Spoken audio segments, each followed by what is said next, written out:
not just a case. You're not just a client. You're a person, and you deserve support. You deserve simplicity. You deserve communication. When you hire an attorney, you deserve clear, risk-free advice that guides you to the best possible outcome in your injury case. And that's exactly what the advocates have been providing for over 30 years. After your accident, you deserve closure. You deserve compassion. You deserve peace of mind. You deserve an advocate. This is The Monty Show, the truth in sports talk streaming.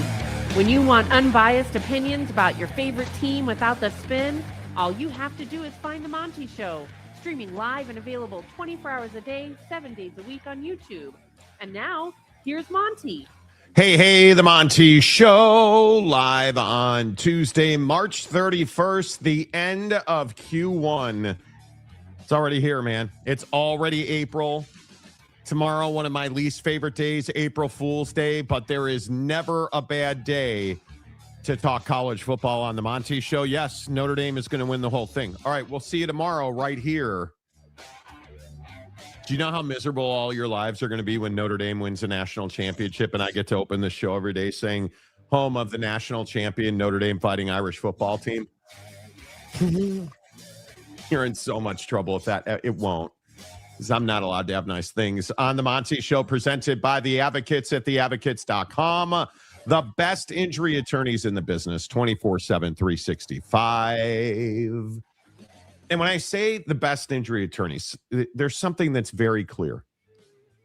You never reach into your pocket to pay the advocates. The advocates only get paid if and when they win your case. So you quite literally have nothing to lose. And everybody's out to make a buck. I totally get that. But when you go to an injury attorney, it's not because you're having a great day. You're injured. You've been in an accident. You need help. You need clear, risk-free advice. That's what you get at the advocates. You shouldn't have to worry about scratching a check. No. You get clear, risk-free advice 24/7, 365 at theadvocates.com. You don't talk to a chatbot. There's no AI.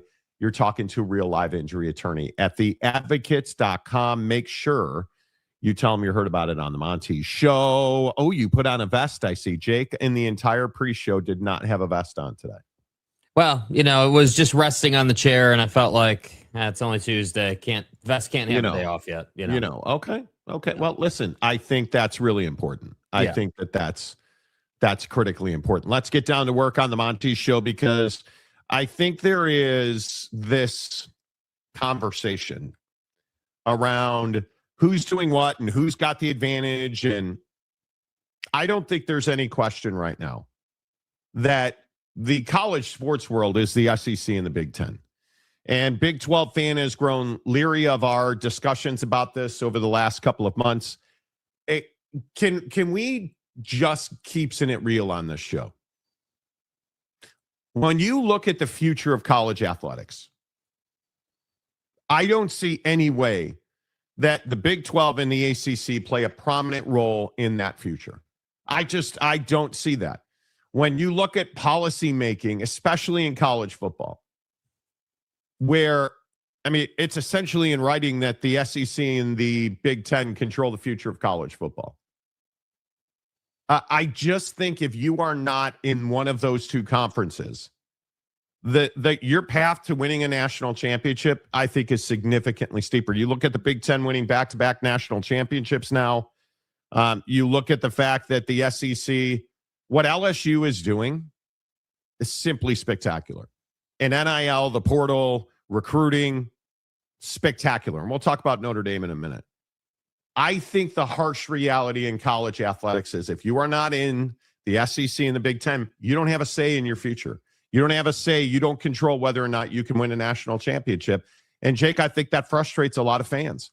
Yeah, well, I think it's frustrating, when you think about why you don't have a say. It's not just that you don't have the say, it's how that dynamic came to be. And you look at teams that have come and go from the Pac-12, the Big 12, these conferences that are essentially just headed in the wrong direction.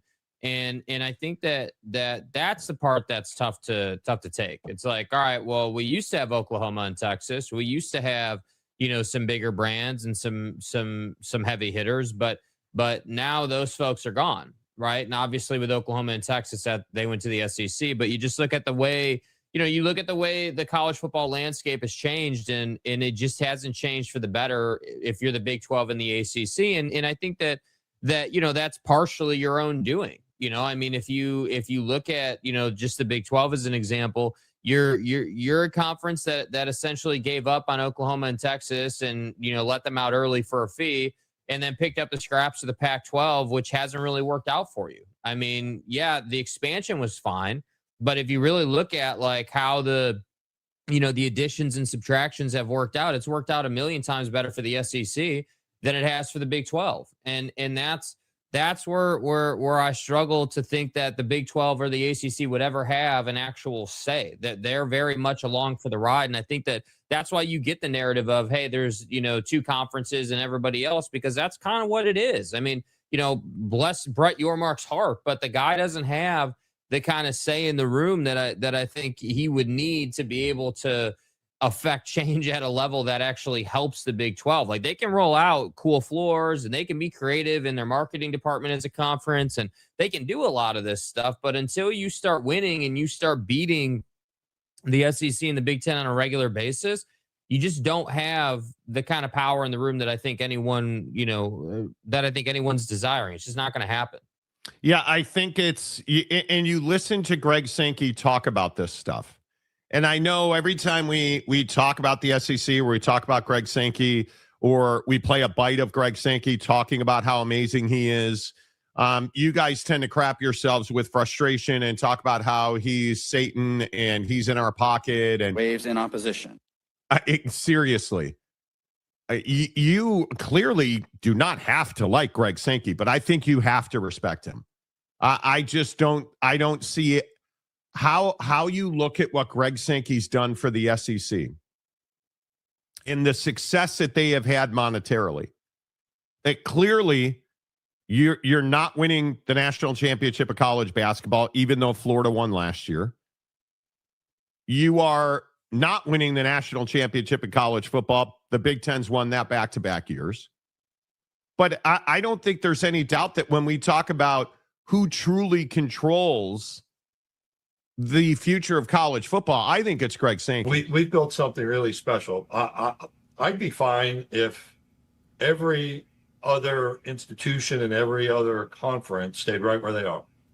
I think we've built something with our 16 members that, again, I'll reference yesterday, the game between South Carolina and Texas in Greenville, South Carolina, with a full arena. It wasn't that way when we first went to Greenville in 2005, or even when we started there on our current agreements. And we'll see the kind of excitement again in Nashville. The TV, the media interest in our games is spectacular. I think you need relationships. You always want to be compared, and you want to be competing against the best on a national level. And we've taken what has been historically a regional sport, in college football in particular, or college sports broadly, used the platform of a great region in our 12 states and elevated the interest to a national level. Well, what has he said there that is wrong? Yeah, I mean, I don't think there's anything there that's factually wrong. I think the problem for the SEC right now is that you have this dynamic at play where publicly it looks like the Big Ten is kind of running things right now, right? Because of the success that they've had on the court and on the field. And it's essentially undeniable, what the Big Ten's done recently. But privately, behind closed doors and, in boardrooms and where decisions are actually made, Greg is the guy. And I understand that maybe his conference hasn't been winning at the highest levels the last couple of years in football. But like you said, I mean, it's not like they've fallen off in basketball. This year obviously was a rough turnout for them. No question about it. You get 10 teams in and you're not competing for a national championship. But I just think it's hard to deny that when you look at the last 10 years and you look at, who's been the dominant voice, it has been Greg. And I understand that Big Ten fan so desperately wants it to be, in yesteryear, Kevin Warren, and in current day, Tony Petitti. But isn't that precisely the issue for you in the conference? Isn't that the problem? Is that you haven't had consistent leadership in this conference. And Yes. it's not just at the top, right? I mean, if you look at the layers of a conference, you've got obviously the commissioner of a conference, Tony Petitti and Greg Sankey. But then if you start to go, into the depths of the conference, you've got your chancellors, your presidents, your ADs, your head coaches. You have layers of management there. And the problem is that while, yes, Ohio State has been consistent with Ryan Day. Ohio State, please. State has been consistent with Ryan Day.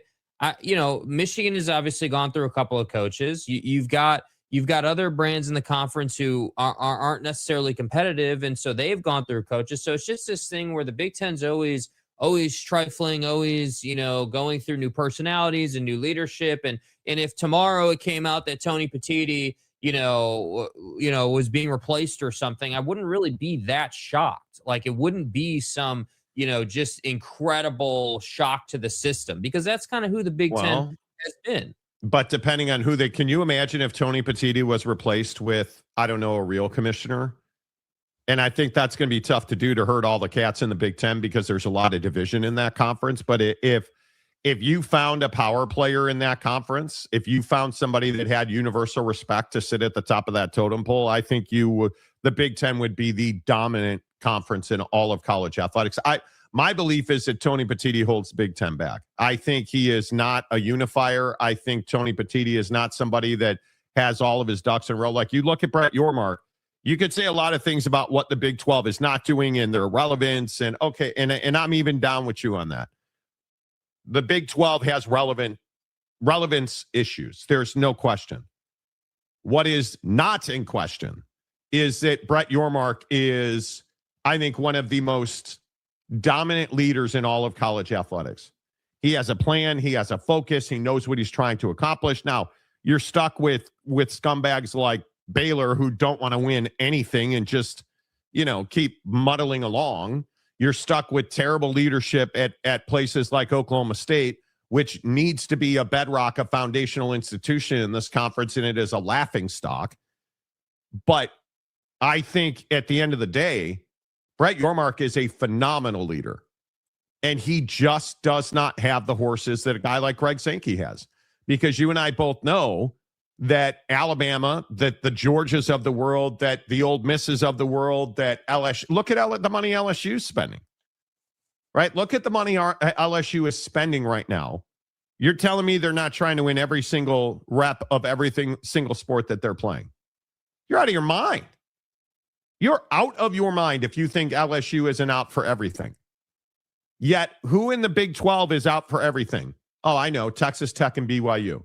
And who's had the best 2-year run here? Well, Texas Tech and BYU. And who's going to have the best run for the next 2 years? Texas Tech and BYU. Why? They're spending money. They're recruiting at a very high level. And they're winning games. They're like, you look at even BYU basketball with AJ DeBanza. You're about to have the number 1 pick in the NBA draft. You have the number 1 recruit coming in behind AJ DeBanza, who was the number 1 recruit. You have a dominant NIL booster in Ryan Smith, and we're going to talk about AJ in the draft here in a while. But he played it at Utah Prep. He played at BYU, and now he's likely going to end up with the Jazz. It's a pipeline. That's how programs are being built now. And you look at the SEC, and I would say Ohio State, Indiana clearly now has kind of figured out the code. We'll see how long they're willing to spend. Ohio State. And what their profit and loss sheet looks like. But this is not rocket science. You are willing to invest, and you are willing to spend, and you acquire talent, or you do not. Yeah, and that desire is I think what defines college football at every level. I mean, I think that the ACC and the Big 12 have shown an inability or a lack of desire to want to do that. And again, I think that there are multiple, prime examples of this. The UNC situation with Hubert, I think, let's see who you hire, right? Who you hire tells me everything I need to know about your desire to actually go out and win in modern day college basketball. Just the same way I look at again, Dave Aranda or whoever you want to look at in the Big 12 and what they have going on. And the other thing too is is I always hear this narrative about, oh, well, TV networks and network executives and yada, yada, yada. And it's like, dude, the network executives are just doing deals with conferences. They're not the ones that are deciding whether these schools actually spend money or take the money they're earning and repurpose it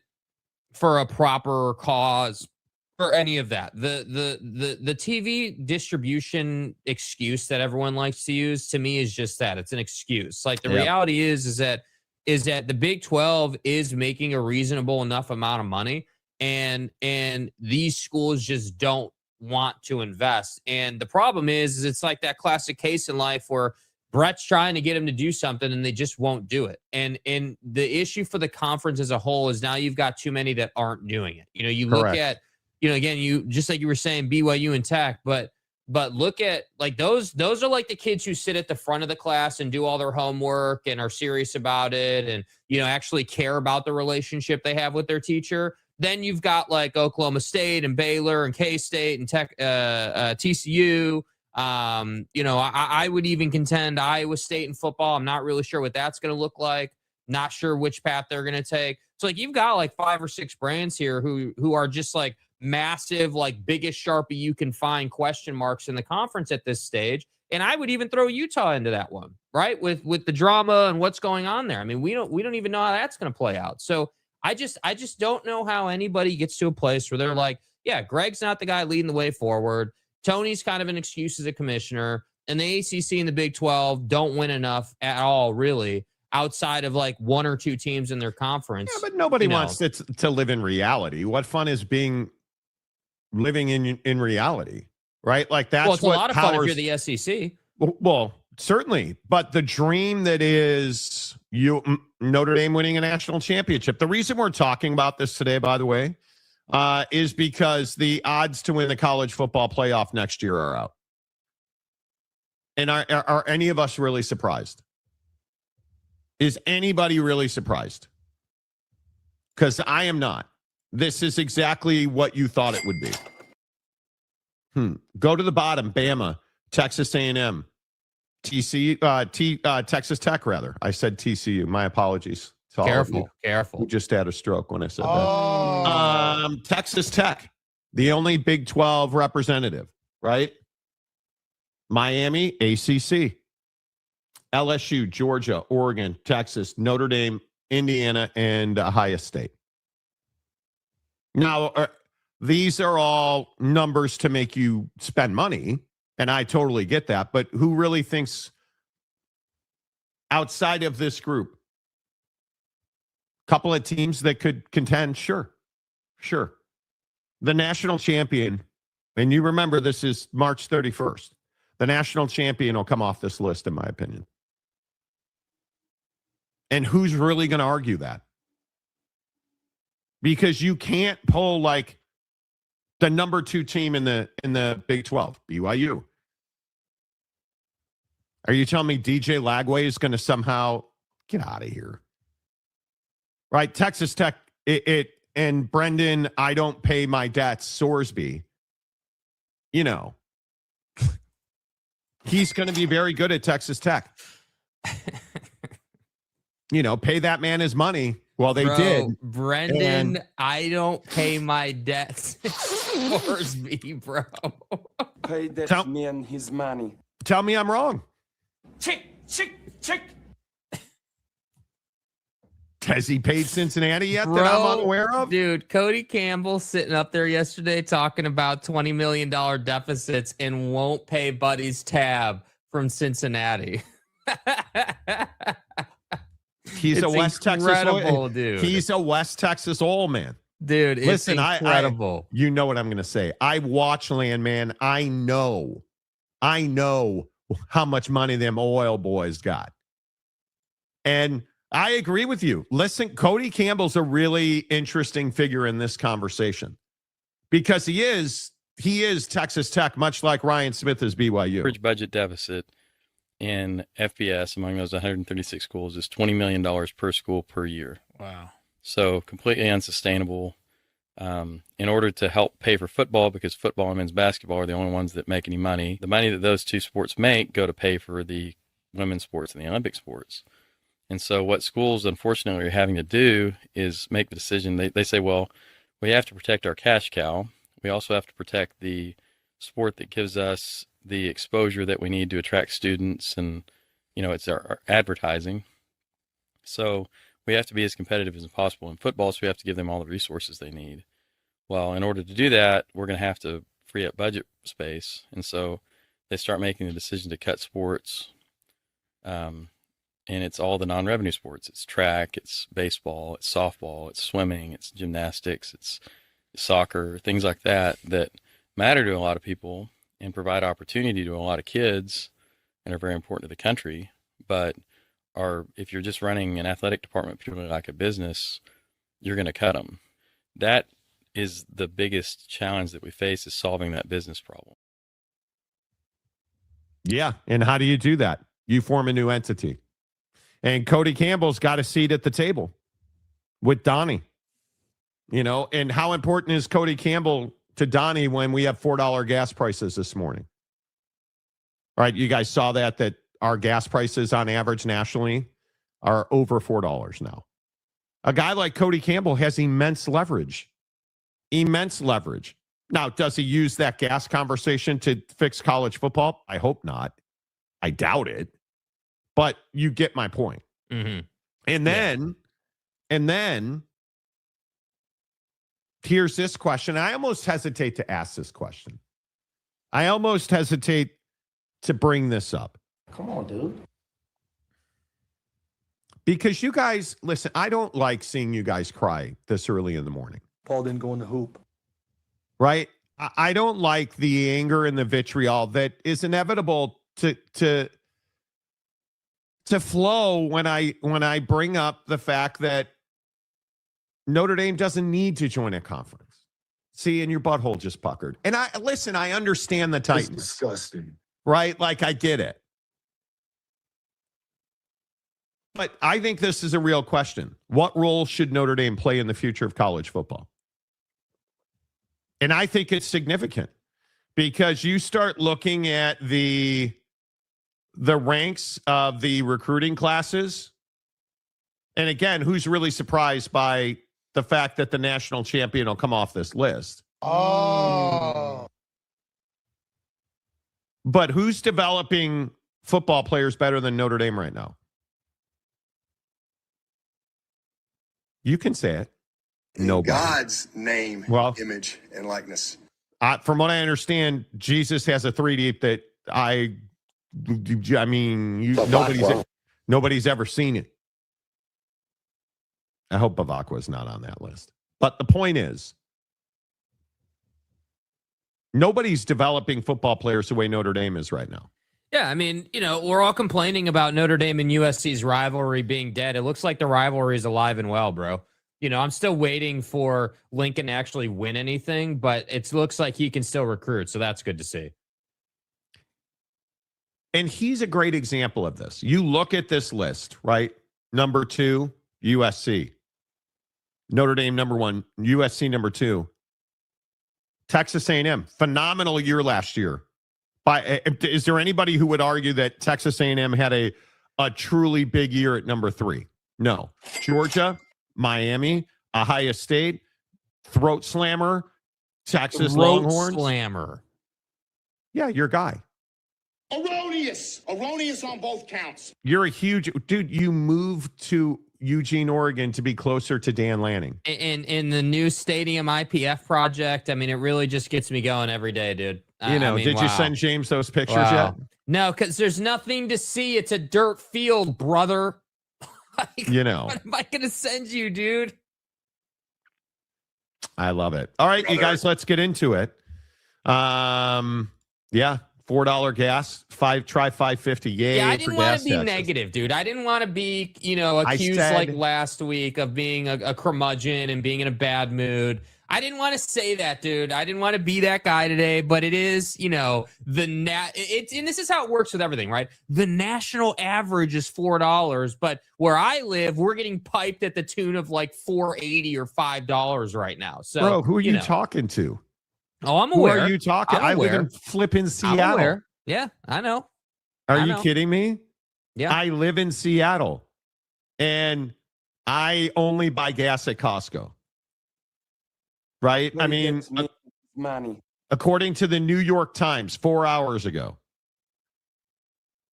the average price of gasoline in the U.S. is now more than $4 a gallon, the first time it's reached that level since 2022. I mean, it's wild to me.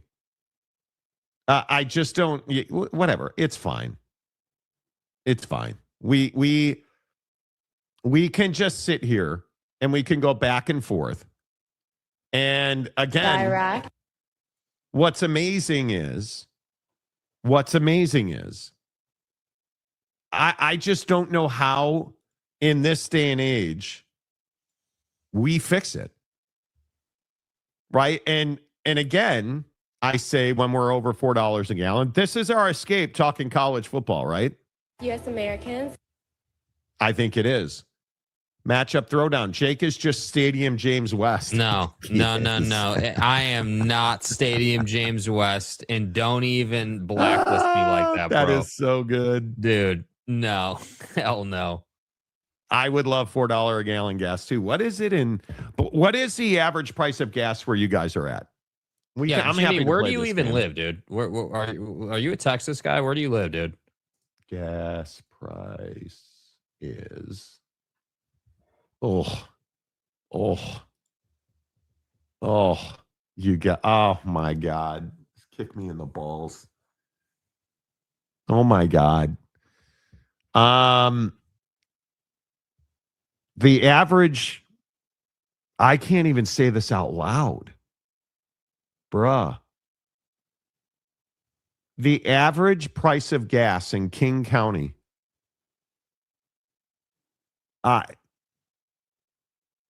it's $5.63 in King County. You got to be kidding me. $5.63. The man is getting paid today. Holy cow. Yeah, I mean, if you look at like AAA, their site where they just break it down by state. Yeah, you know? that's exactly what I'm looking at. Like, dude, it's so clear. And this is just, by the way, this is just regular. This isn't even Beamer gas. This isn't even 91, dude. This is just regular old 87, low quality material. It's so clear when you filter it by lowest to highest that if you're in the middle of the country, it's a little bit less, but still expensive. If you're on the coast, you're paying like an ass load more, dude. Like, look at that, dude. Like, what are we supposed to do with this, dude? What are residents of this state, Washington, supposed to do with this, bro? Like, what is this? Like, come on, man. I don't even know. Oklahoma. Like, holy crap. Oklahoma has the lowest average national gas. Like, we were in California over the weekend, and we're seeing like $6.80 for gas, dude. Like, what? Man, yeah, it's stupidly expensive right now. This is fucking America. Yes, it is. It's a little cheaper in South King County where I'm at. I found a place that's $5.09 and I was thrilled. Oh, what is well, Costco man, today? $5.09, bro. Like, dude. Gas price. I wonder what Costco gas is right now. It's got to be like $4.50 for like what? Like, you're saying most of the gas stations are over $5, right? By you? Yeah, Angel of Winds fuel in Arlington, Washington has the lowest gas prices in the Seattle area at $4.65. Dude. Some place called River Rock Tobacco in Arlington, $4.65. Costco, Marysville, $4.69. Jeez. Bro, this is wild how expensive this. I mean, I have to drive up to Marysville to get cheap gas. I don't even know where Marysville is, dude. About an hour. No, it's above. Marysville is like, I think it's Everett and then Marysville. So it's far north of Seattle. Yeah. Bro. That's crazy. That's crazy. And if you guys want to find, I should tell you, if you guys want to find cheap Gas Buddy, I think it's called gasbuddy.com. and I think they have an app. I used to use it. Wonder how much money are taxes paid for Apache attack helicopters to visit Kid Rock. Yeah, did you guys see that? Ooh. Everybody needs to get a life, bro. Hey, what's up, Phil? Good to see you, buddy. We're about 390. Yeah, if you guys are in Colorado and Utah, you're about to get hammered with snow, by the way. So let me get this right. You were at 79 last weekend. And now it's going to be 26 in snow this week. Yeah, I think that's everybody's reaction, dude. Yeah. I just, it is what it is. Yeah. Welcome to the nightmare. Gas Buddy does have an app. Gas Buddy's phenomenal. Yeah. I'm telling you, if you guys are not using Gas Buddy, you're crazy. Because I think it makes a big difference. And this is where I should say, this is where we're going to pay through the nose for driving a twin turbo V6. Because we call that 92. We can only put premium gas in there. Might have to drive to Humptilips or Nooksack for gas. Okay, if you're the 3 people that live in, quote, Nooksack, I would want to know what goes on in that town, bro. That downstairs kitty cat is not yours to have, okay? Yeah. It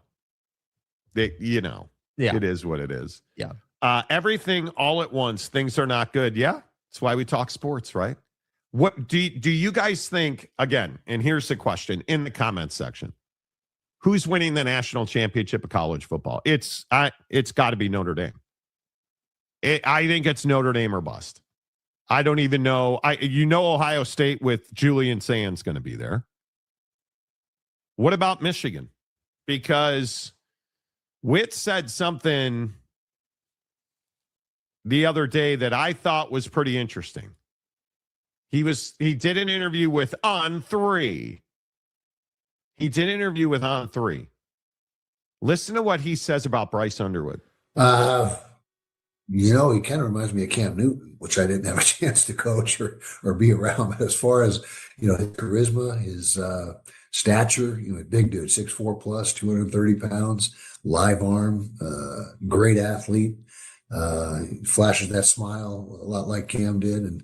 And so that's probably the guy that comes to mind mostly. But no, the quarterbacks we've had haven't had anybody that is quite of this skill set. So you just compared Bryce Underwood to Cam Newton, who, no matter what you think of Scam and his folks at Auburn, Buddy was pretty good at college football. Funny, I don't see Michigan on this list. Should Michigan be considered a contender to win a national championship? Not yet. No, absolutely not. I mean, I think absolutely not. Yeah, not yet. You got to, it's your first season under Witt. I think you have to establish what level the program is at in year one. Meaning if Witt, takes this program and is a 10-game winner, then people will be like, okay, cool. Witt still got it. Everything feels good. The program's in a good place. Michigan's for real.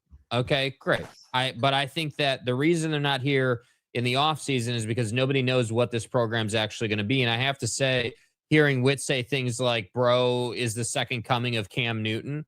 I'm not sure that with all due respect, because obviously I love Witt and, he's a phenomenal head coach. There's no question about that. But the quarterback position has been his Achilles heel over the years. We all know that. So I'm not really sure that I'm like, yeah, man, that's a great comp. I agree that the guy can run. I agree that his throwing mechanics are ass by modern day comparison. And Cam Newton was a better runner than he was a thrower in his college days, without a doubt.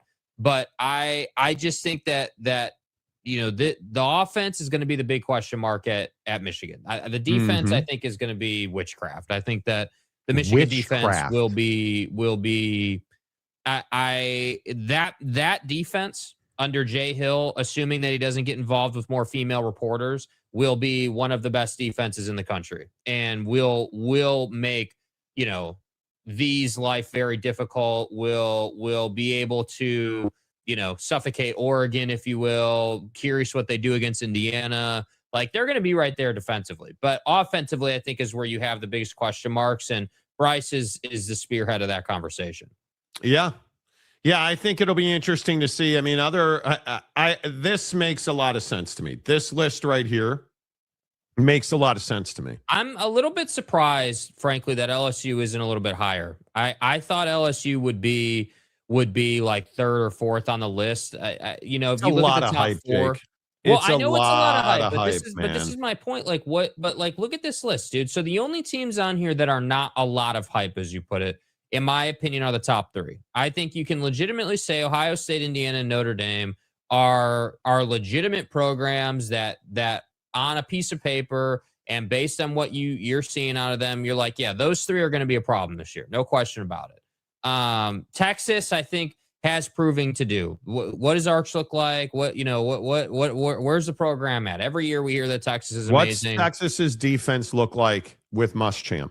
Yeah. What does that look like? I think that's a big question. No question about it. So, you know, so then you look at the list and you're like, all right, well, Oregon's a CFP team, but, you know, who can they really be? You know, how's he going to backfill the coordinators? They're probably going to take a step back, you know, and I'm sure we all know what you're going to say already, so we don't need your comment on Oregon. Georgia is Georgia. Let's see how many tickets they get before the season starts. That'll tell you if they're going to win a national championship. And then you have LSU sitting there with you know, the Kim Mulkey, you know, sadness train after getting bounced by Duke. And you're like, yeah, they seem a little low on the list, dude. Like, this is Lane Train, this is Lane Kiffin. You know, shouldn't these guys be higher? So I'll be curious to see if LSU gets more favorability from the boys in Vegas as the season gets closer. Yeah, I would agree with that. All right, let's get your comments. You guys see the list. Who do you think is going to win the national championship? I'm excited. This should draw some, well, I was going to say this should draw some delusion. The resident TCU fan has spoken. At least with you, dude, and this is what I respect about you, Dave. At least with you, you're an actual TCU fan, so I can be fine with you spitting delusional ass takes like TCU's going to be in the CFP. I can get down to that because you're a legitimate fan. It's on the record. You heard it here Monty, first. I put a YouTube video out yesterday. It's on the record, and now I'm in your comment section bringing it to you live. FTR. Yeah. You know. Listen, you know, you do you. You know. I think it's going to be. I would love TCU. What's the right way to say this? I think the state of Texas has to be foundational for the Big 12, and it just has not been. It has not been. Baylor's ass. And TCU. And then you have Texas Tech, and Texas Tech has to go further now. What? The disrespect is so awesome. Just that we can flatly and plainly say, Baylor's ass. You know, so we'll move on. They are. Guys, have you seen DJ Lagway throwing a football? Have you seen DJ Lagway slurping Dave Aranda, bro? Did you see the Dave Aranda bite about, this is the most money we've spent in I don't know how long, man. And the fact that I don't have to be a head coach and a coordinator is pretty amazing. I don't have to be a robot anymore. It's incredible. I think one of the biggest things that I found freeing was not being the head coach and the DC. Really allowed us to have spend more money on defense. This is the most money we've spent on defense since I've been here. And so I think one of the things that held me back being on defense and also being the head coach was that, I didn't want it to overload that side of the ball. And then you come back and you look at it and we didn't do enough. We should have done a whole lot more on the line of scrimmage, and we made sure that we did this time, as well as our linebacker and secondary. So I think, whereas in the past, the money was, you look at last year, the majority of the money of our team was spent on the receiver room, almost way too much, to be honest. And so that money is now spent on defense. And I felt it freeing to not be in a position where I could just say, Joe, we're going to get you everything you need. Shouldn't he be fired just for saying that? What, dude? So What? I'm the head coach, but I'm known as a defensive guy, and I didn't want the perception to be that I was putting all the money into the defense. Oh. Win football games, dick. Like, win football games. What do you mean perception? Put the money in the defense. Well, I don't want people to think that I just spend money on defense. Everybody spends money on defense. Better send those refunds. You have to, tackle. You have to tackle. It's to tackle win football, Dave. and stuff. And so you don't care about perception anymore. Well, I didn't want to spend too much on the defense because I'm a defensive guy. But now I've spent so much money on defense. That's because I'm a defensive guy. And then your quarterback can't throw. He leads by example, and one thing that really stood out to me was the way, and when we were in January, usually the coaches, they all gone and, they be away, but in the mornings, lifts, we got lifts at 7 o'clock. He's in the locker room with us talking, and that was kind of different to me, so the way he's hands-on with the guys, man, that means a lot to me and the guys as well, and just the way he really wants us to connect, and I love that. Even little things, we have mandatory, sit down, eat dinner, and breakfast, and I feel like that's huge, and for him to push that goes a long way. So that just shows the type of leader he is and the type of things he preaches. So you have to eat breakfast and dinner in a football program. Hey, this is groundbreaking shit right here. You're there. Wait a minute. Your head coach is mandating that you eat food. Wow. Bro showed up at the weight room Wow. and in the meeting room, and DJ Lagway is like, oh Wow. my God, dude, best coach we've ever seen. I just can't understand how other coaches don't show up. It's incredible, dude. What? What were they doing at Florida? Well, you guys don't have to eat if you don't want Holding on the to. hoop. What do you mean? Oh, do you guys feel like lifting weights today? Nah, let's go to the beach. Okay, cool. What were you doing, Napes? What were you doing at Florida that DJ Lagway is impressed when his head coach shows up in the weight room? And then they mandate that you actually take in calories. This is groundbreaking stuff. This wow. is a tasty burger.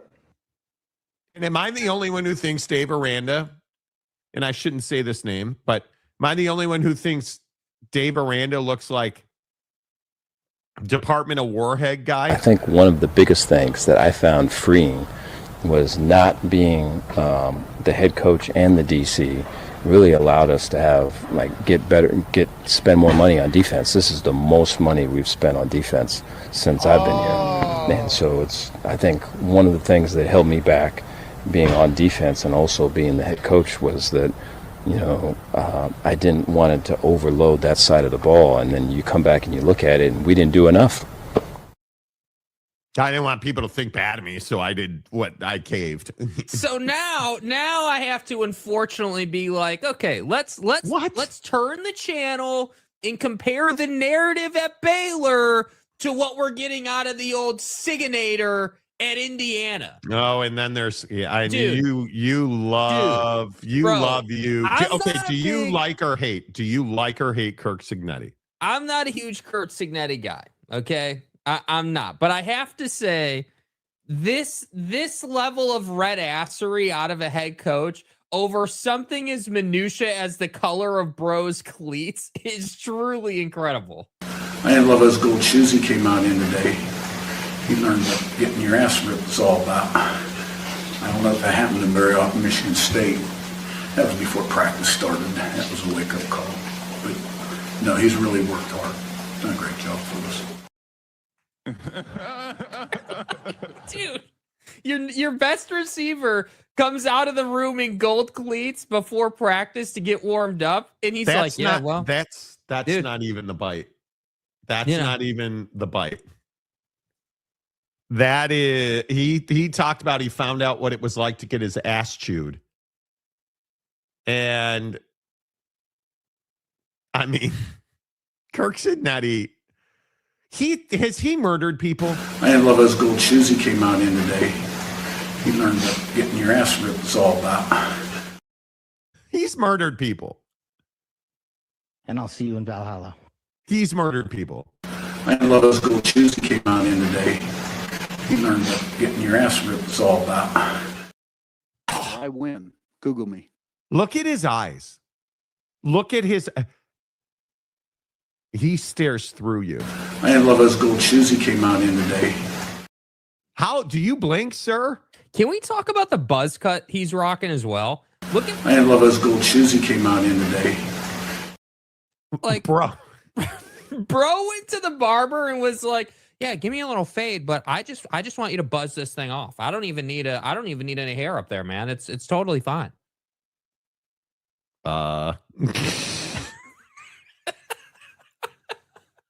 I'm scared. So wait a minute. So we're I'm scared. celebrating Dave showing up to the weight room in Waco, but in Indiana land, it's not good enough just to have cleats on. They damn well better be the right color, or you're gonna quote learn what it's like to get your ass chewed. Like, dude.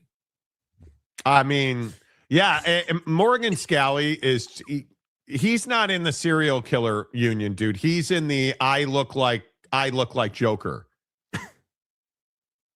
There's no way to get around that. Me?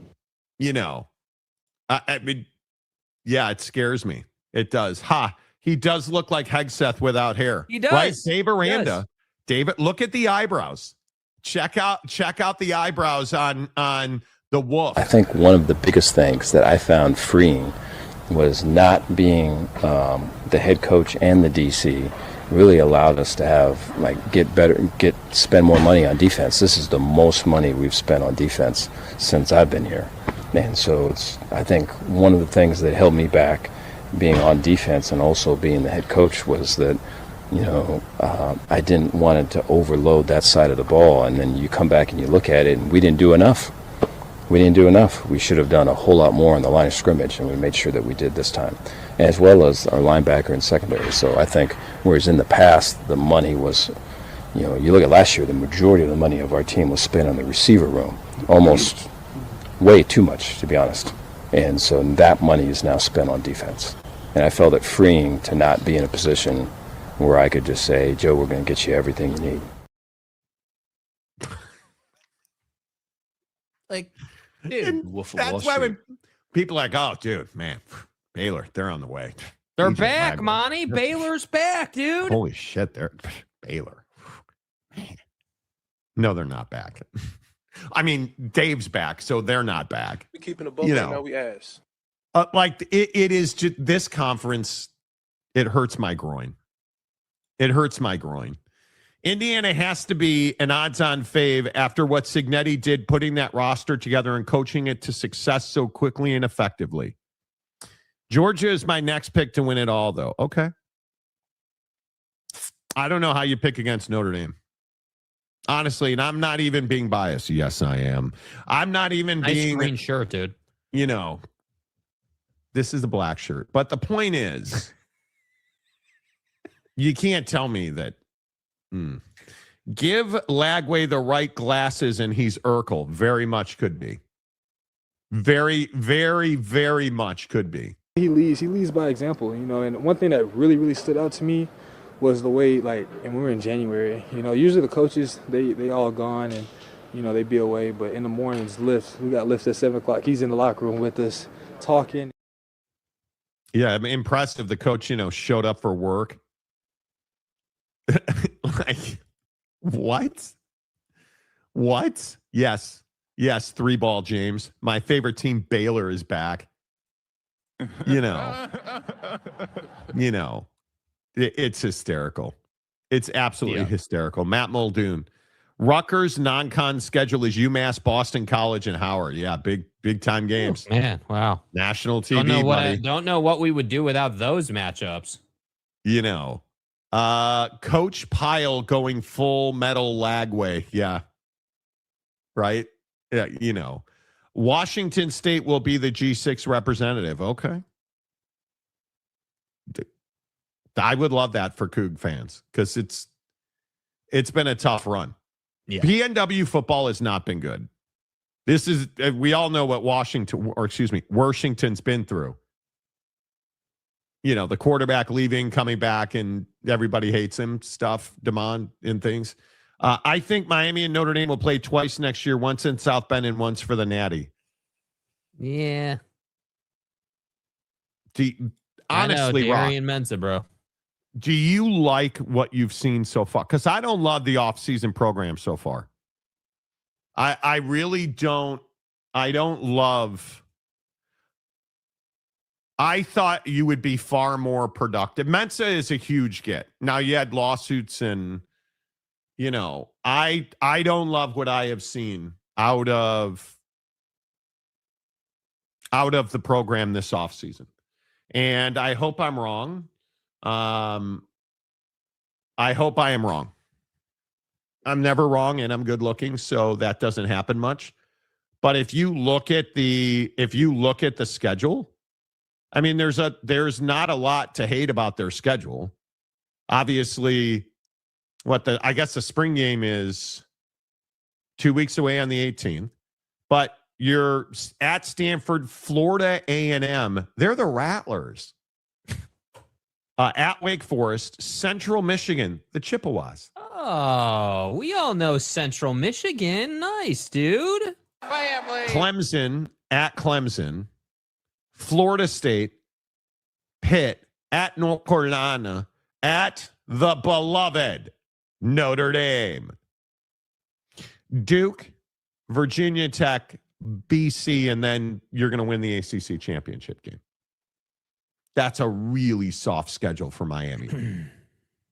And I really hope, and again, this is just me, I really hope that this is not a letdown year for Mario. Because it does feel like that is very possible. Because that schedule is just so easy. That schedule is... Yeah. Right? It's so easy. It's not hard. Yeah, it's easy, bro. Very easy. And I think it is going to be interesting to see how Mensa steps up. Because I think he's a huge step up from Carson Beck. And I not to get crazy, but if you had Mensa this past season, would you have won the national championship? I mean, certainly it would have been closer, but I'm not. Indiana was very good, man. Like, yeah. But I'm very curious if you can push yourself offensively into the upper echelon of college football. That's a question, because with Mensa, what's the top end of the offense? 35 points a game? On that schedule, shouldn't you average 35 points of offense? I mean, against ass ACC competition, yeah, probably 30, 35 points. Yeah. I mean, that's against legitimate CFP contenders. I don't know. I mean, I like to think you could score 3 touchdowns a game against a legitimate CFP, caliber football team. But you also are losing Mesidor and Bain. You obviously lost leadership in Carson Beck, but I think Mensa's huge. Now, I also think that Mario's done a fairly decent job of recruiting. Now it's just going to be a matter of you got to develop players, you got to portal well, and you better win the ACC this year. You have to. Well, Dabo doesn't like spending money. That's the perception. Is that reality? I mean, it'll play out. Yeah, what about Nebraska?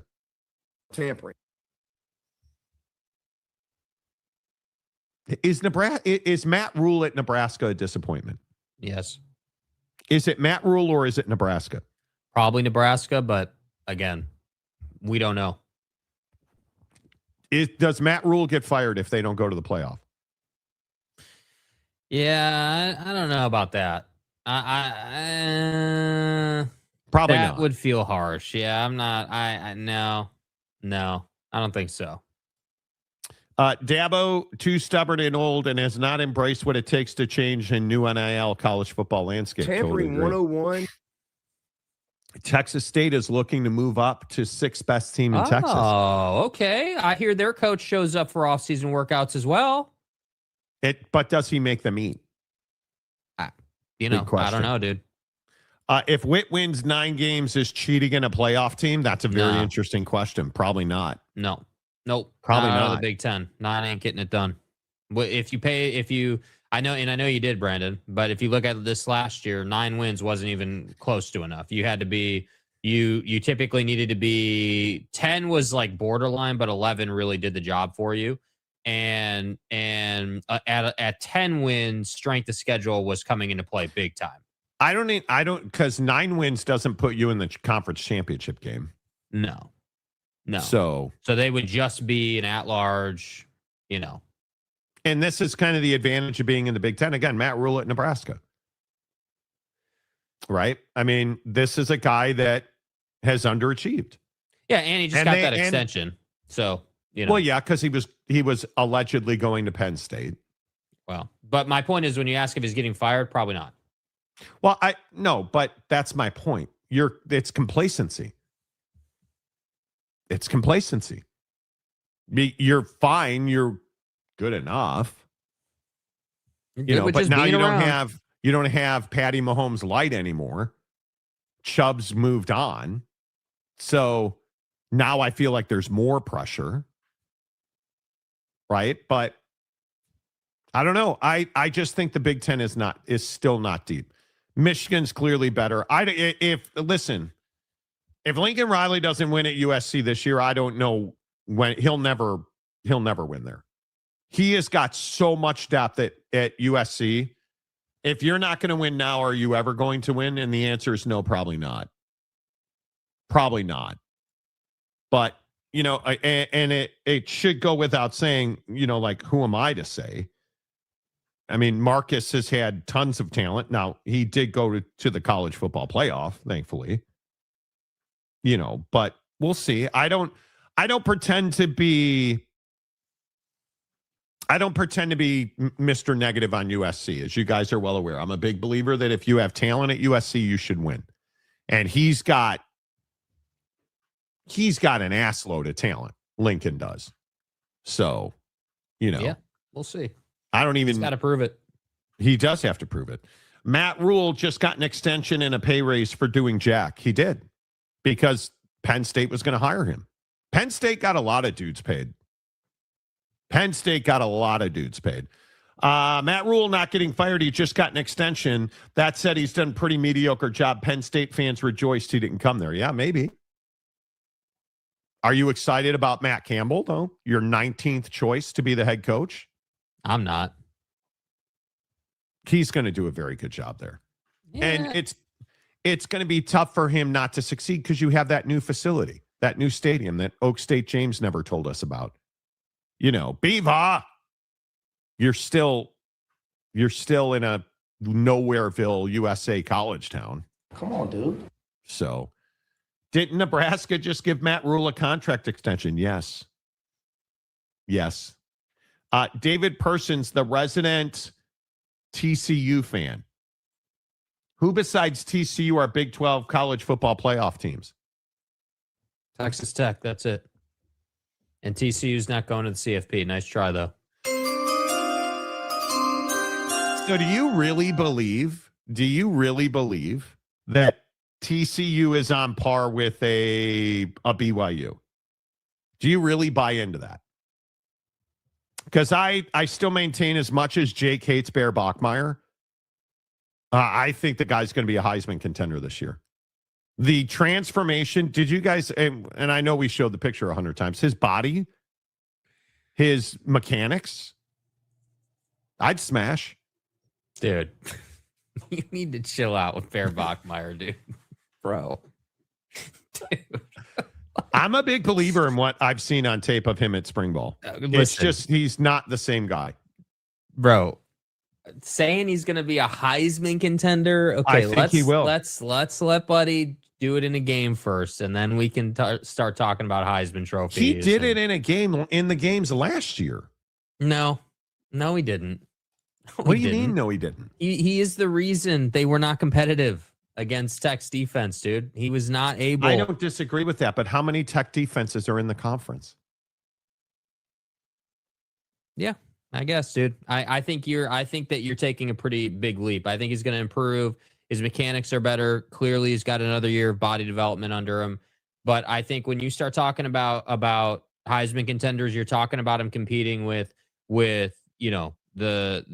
best of the best in college football. You're talking about him competing with Julian Sayin, Arch Manning. I don't have that level of confidence yet. He that's a whole different level of quarterbacking.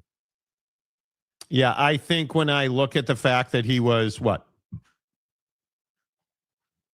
Sawyer Robertson was 1. Josh, I suck. Sonny hates me. Hoover was 2. Who was 3? Noah Fafita was 3, and Bear Bachmeier was 4. Bear Bachmeier threw for 3,000 yards last year and was not fully capable of doing that. 29 touchdowns and 5-6 interceptions. And he is significantly better today than he was at any point last year. I think there's a real chance he throws for 4,000 yards this year. And if he throws for 4,000 yards, he will be in the conversation for the Heisman Trophy. How is he not? How is he not? And listen, I think there's no question their schedule. Their road games are Kansas, Utah, UCF, TCU, and Colorado State. Bro, their home games are Utah Tech,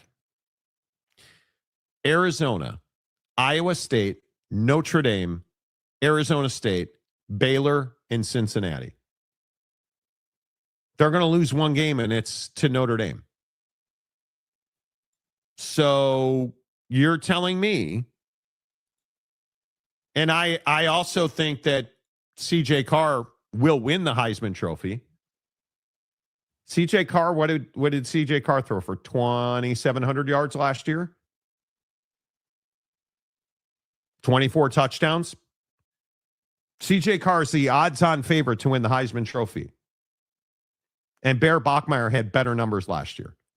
Now, I think C.J.'s a superior quarterback. And I think Notre Dame has incredible expectations. But I would expect C.J. Carr to have a monster year. I think Bear Bachmeier is going to... The leap, you don't often see guys take big jumps, statistically, production-wise. I think you're going to see that from Bear Bachmeier.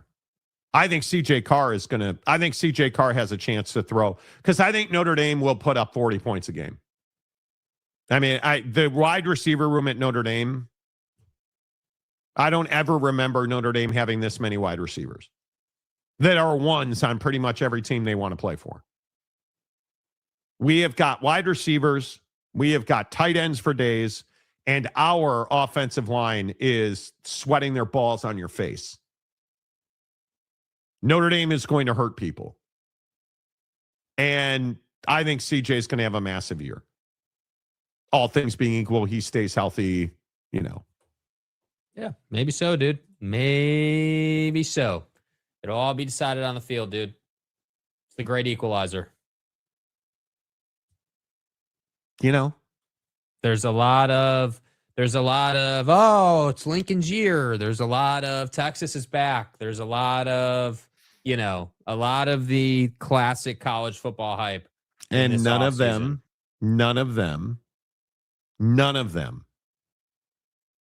have the talent, the depth, or the coaching ability and development ability. Because I can rip Marcus Freeman for a lot of things.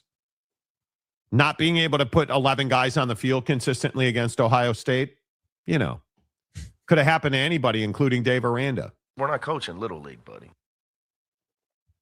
Marcus Freeman recruits and develops football players.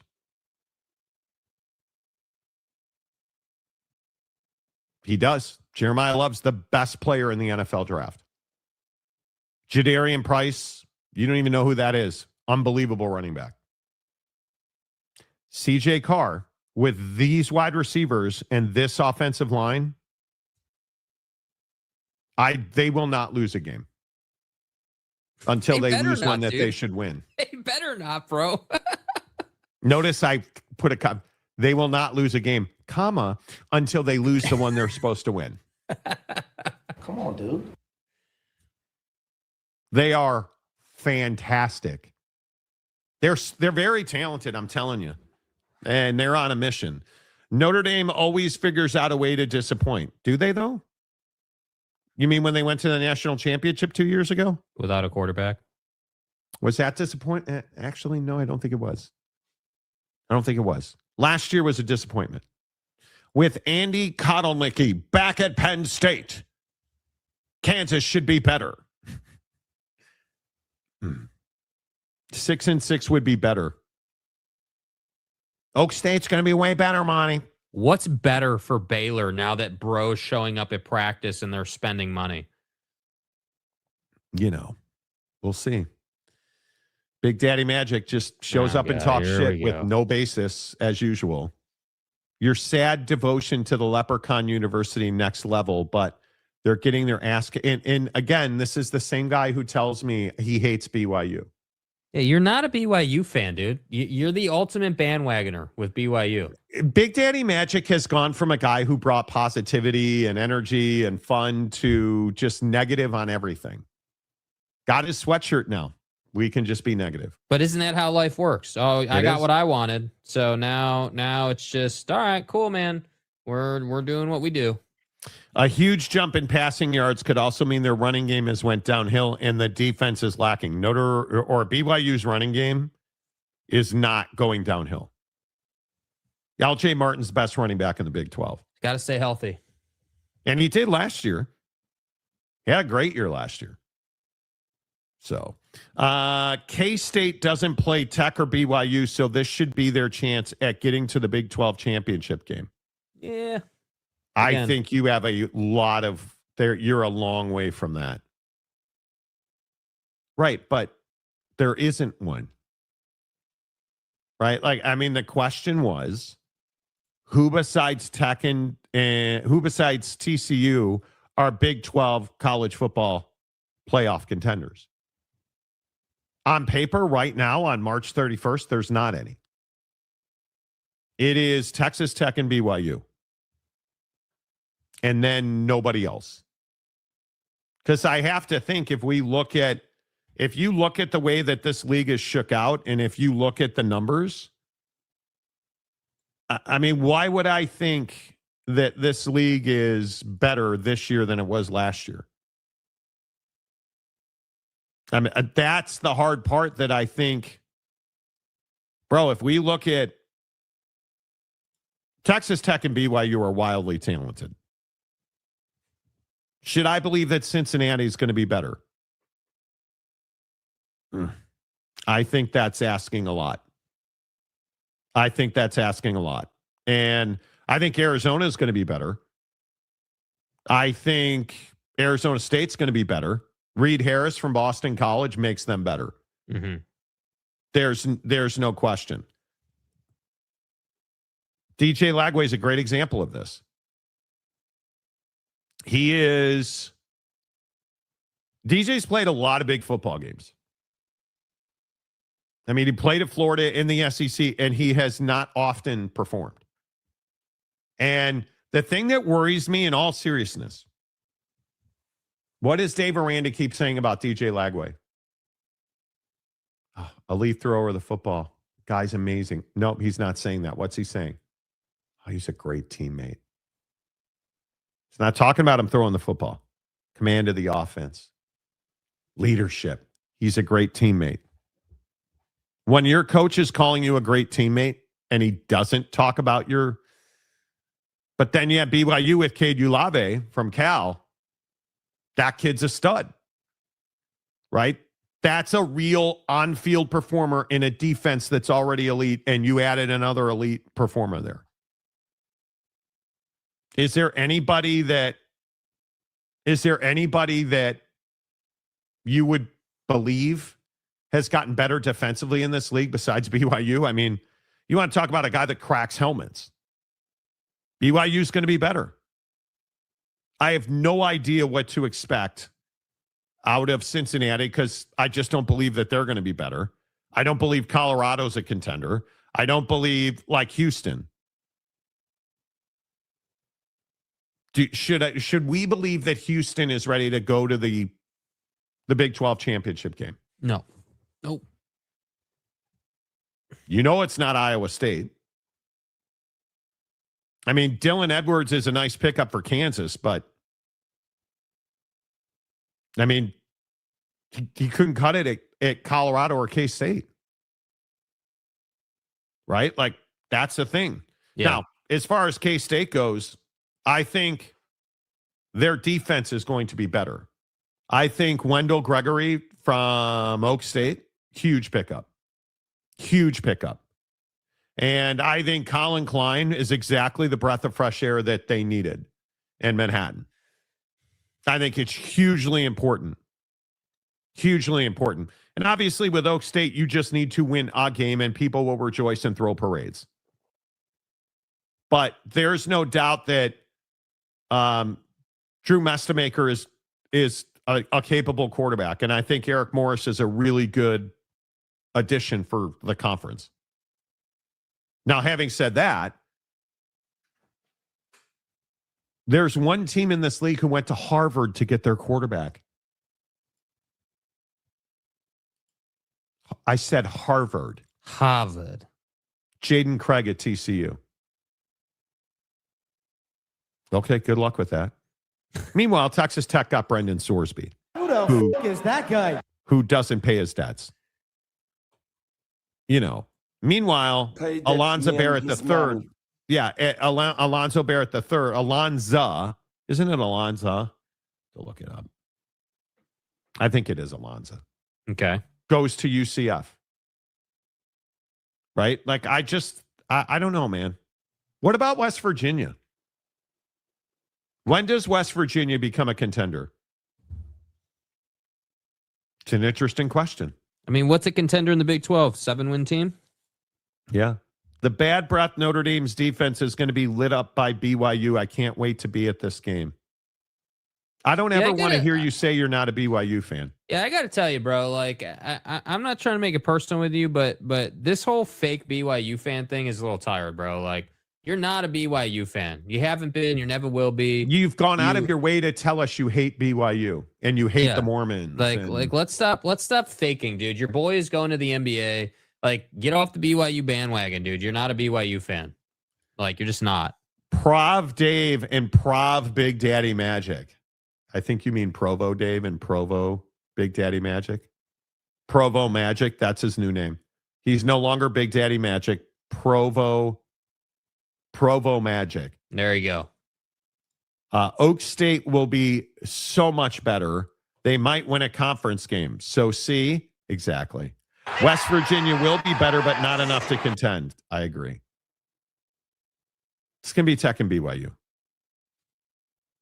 How upset will you guys be when Notre Dame dominates the entire world? Will that be... Do you guys understand how good it would be for... And this is what I love about being a lifer at Notre Dame.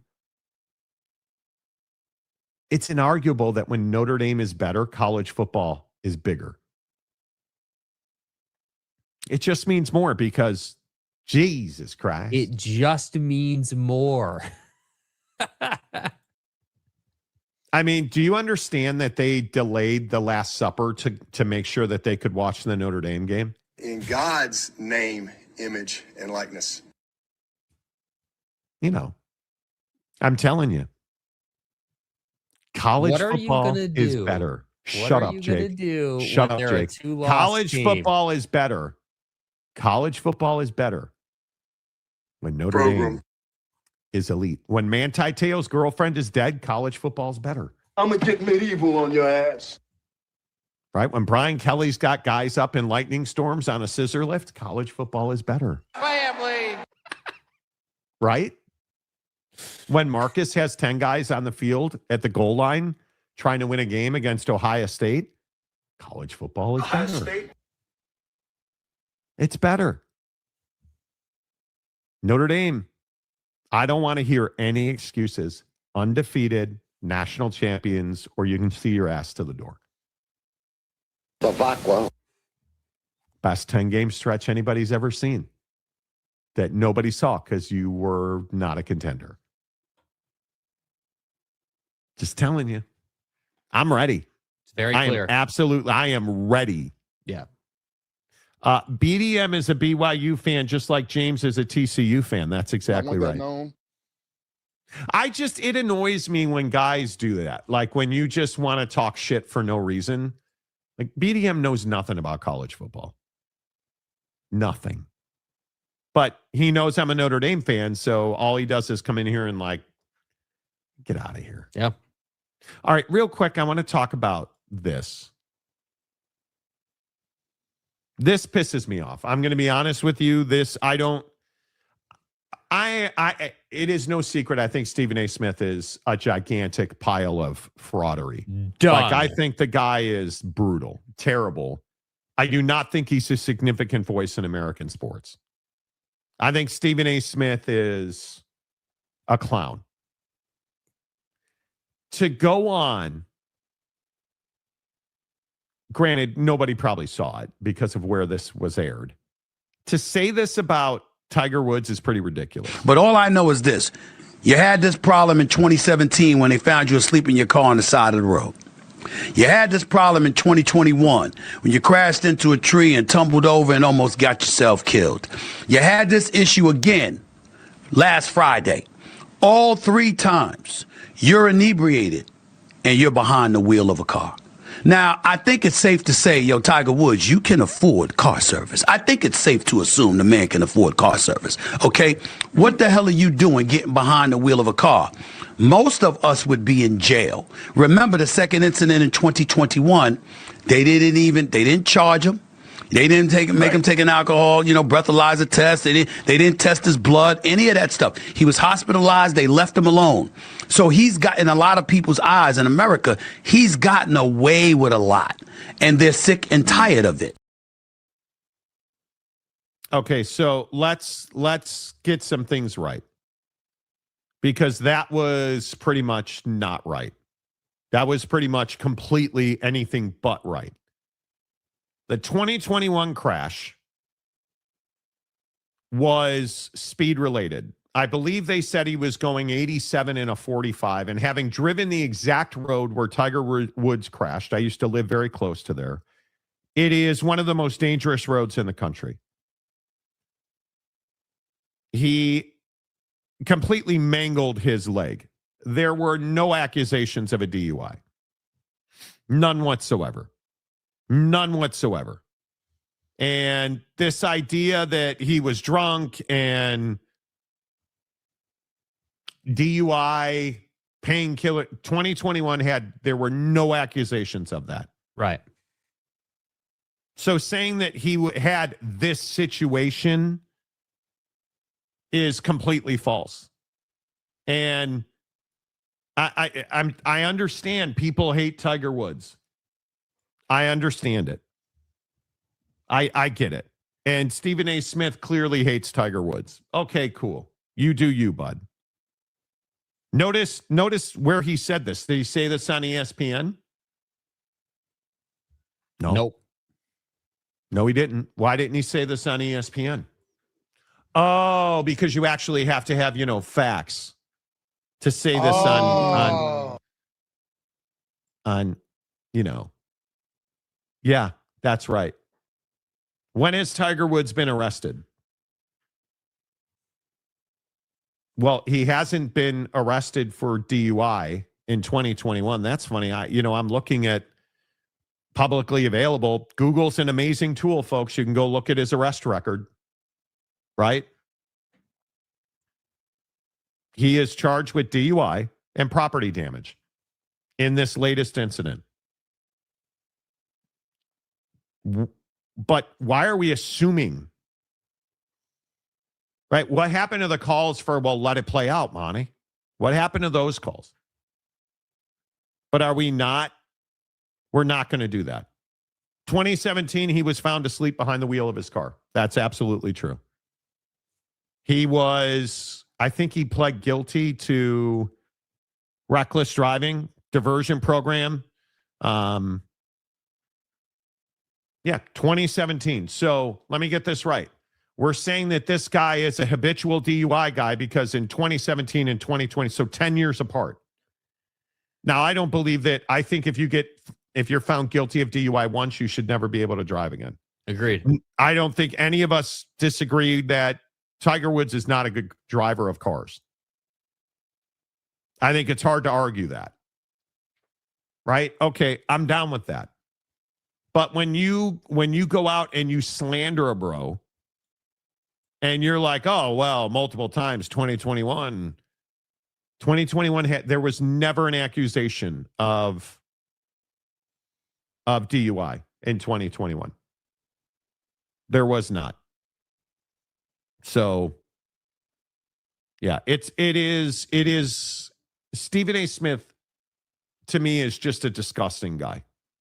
Yeah, I mean, I think that right now he's running his mouth a lot because he's trying to get involved in politics. I think that you know, the issue for me is just that, like, this is one of those topics, man, where, like, you know how we get sometimes in sports, we get those topics where it's high profile figure in some kind of trouble and we all jump on bro. And you know, we all just assume it was alcohol and that he was just like a, you know, just as irresponsible as it gets. And he's just a terrible guy. And listen, I still stand by what I said before. I think if you're this reckless as a driver and you're like, because that's the minimum here, right? Like, I'm also a big believer in that with sports stores. Like, what's the minimum that we know here? Well, the minimum that we know here is just that he's not a good driver. That's what we know, that you were going too fast, given the situation, given the road you were on, given what was in front of you, you know, that kind of deal. So, like, at a minimum, that's kind of what we know. But it's starting to come out, and this is kind of what your take was, you know, initially when the story came out, that, well, let's see, like, what actually comes out about, like, what the police did and, like, what the law says and, like, what his lawyers are going to do. And so the suits are suiting and yeah, like, what's the probable cause look like? Like, so that whole dynamic is starting to play out, and you're starting to see reporting last night and this morning about how, like, hey, like, you know, if you know, if he was detained illegally or whatever, yada, yada, yada, you know, the evidence they got, yada, yada, yada. So it's just, it just, to me, that Stephen A. Smith would come out and take this strong of a stance on it without knowing exactly what was in Tiger's system and exactly what took place to lead up to that moment is surprising to me. And I think it does in the stance that, yeah, like, Stephen A. Smith is just yet another guy who is looking for opportunities to be in the national spotlight. Meaning, doesn't matter if it's on, you know, if it's on ESPN or if it's on some cable news channel or if it's on his podcast or whatever it might be. This bro's just trying to get out in front of the national spotlight as much as possible. And that's where I say, like, it's not even really about whether I disagree or agree with you. I just, your takes just aren't credible because I know what you're trying to do. That's the problem here. So that's why I say, like, for Screaming A, it's that's his issue, bro. That's the problem as I see it. Yeah, I just don't. I can't stand Stephen A. Smith. I can't stand Stephen A. I cannot stand him. It's ridiculous. Tom Dean, serious question: is sleeping in your car illegal? Well, when you're when the motor's running and the car's in gear, and then you plead out because you had multiple painkillers in your system, that's the part that's illegal. Yeah. That's the part that's illegal.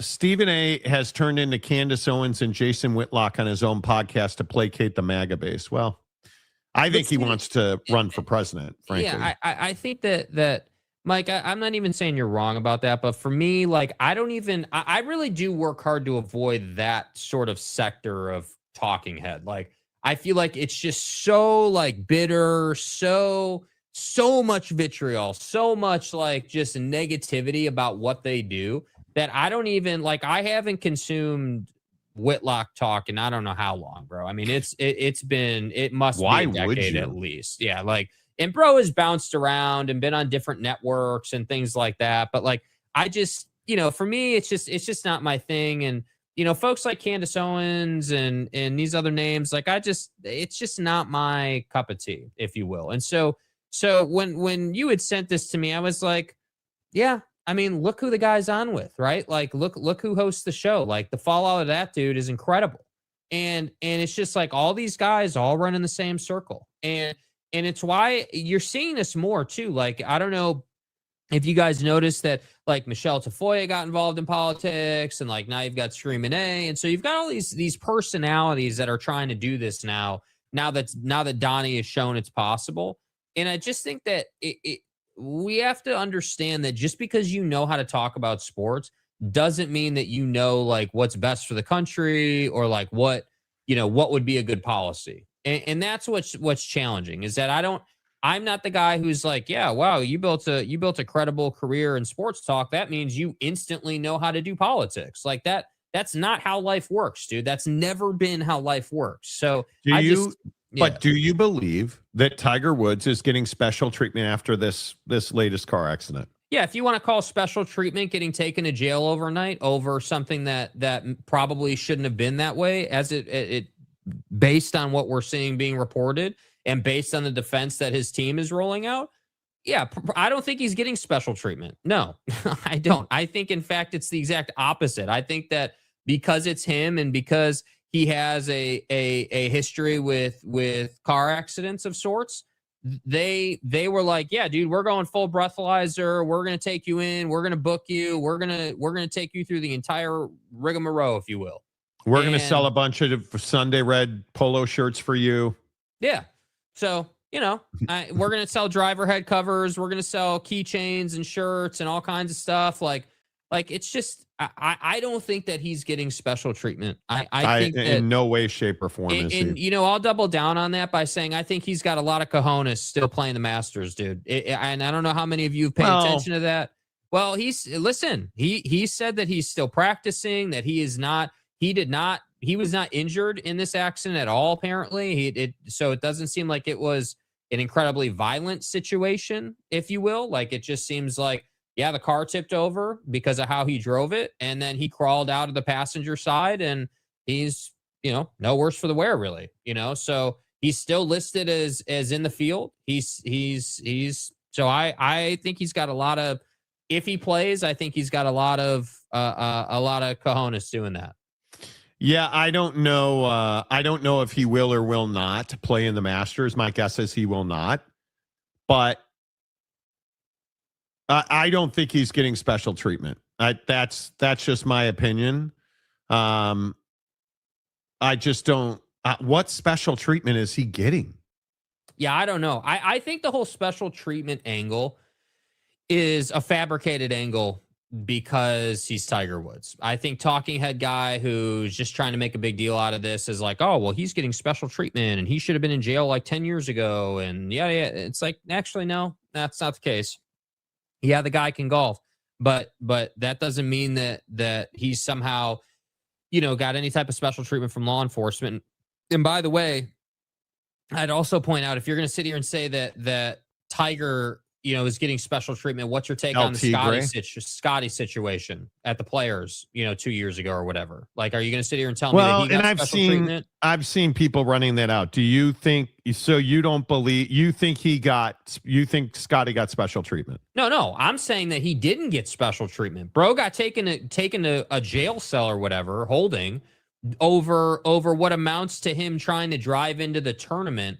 And parking traffic control cops got all pissed off about it. Like, he didn't get special treatment, but the people saying that Tiger got special treatment, that would be my question to you. Then if Tiger's getting special treatment, what was the Scotty thing then? What's your take on that? Because that's one of the most incredible things we've ever seen in professional golf. Dude gets detained and taken in and is making his tee time still. Like, that's the crazy part. So no, I don't think that Tiger's getting special treatment. In fact, I would say that Tiger like people severely discount the weight of the media attention and the world judging you for your mistakes. He's not getting special treatment, dude. He's getting probably what he deserves right now, dude. Like, you made a huge mistake here. You're getting criticized for it left and right. And honestly, like, yeah, that's probably the price you deserve to pay for doing what you did. He doesn't at all. He doesn't at all belong. What's the right way to say it? Tiger Woods does not deserve the benefit of the doubt. I mean, this is a guy that's got a track record. I agree. He's a terrible driver. He obviously the thing that started the end of his marriage, with the golf club and what was it? An Escalade against a fire hydrant. Like, I mean, this is a guy that has a previous DUI that he pled down. He doesn't deserve the benefit of the doubt. And I agree with that. But you also can't tell this guy to retire and stop playing golf because you don't like the way he lives his personal life. Right? And I think there's being so much more made about his relationship to a woman with the last name of Trump than nobody would even be talking about his personal life but they are. I don't think he's getting special treatment. I think he's under a microscope. Yeah. That's what I think. Agreed. So that's just me. Delaric, hello. Tiger's special treatment is high-priced lawyers ripping up the charges and looking for anything to get him off. Well, he usually does get off, doesn't he? Hey, Lindsey Vaughn, how's your leg? Screaming A has built a brand on generating controversy. Nothing to see there. Well, he certainly has done that. Right? I mean, he's certainly done that. Yeah. Yeah, dude. So, he has. Ammon Cox. Hello, Ammon. Good to see you. It's not like the career politicians know how to run the country. I would rather have Stephen A going after fraudsters instead of the uniparty hiding it. No politician goes after fraudsters. I'm not sure he's doing it for political ambitions or just to make money off that political base. I think Stephen A is a scumbag. I don't know why he's doing it. It's annoying to me. Yeah. I told Roger to pay me $100K a year and I'll be your personal driver. Tiger. He meant Tiger. I told, Tiger. And allegedly, I think TMZ reported yesterday that he doesn't want the scrutiny that comes with a personal driver. Yeah, and this is, and I'm all jokes aside, you have to understand this about Tiger Woods, and this is something he'll never get away from. He doesn't want a personal driver because, again, as the cool kids call it, Tiger does a lot of what they call side quests, meaning he likes to do a lot of things in his personal time that he does not want a personal driver knowing about or whatever it might be.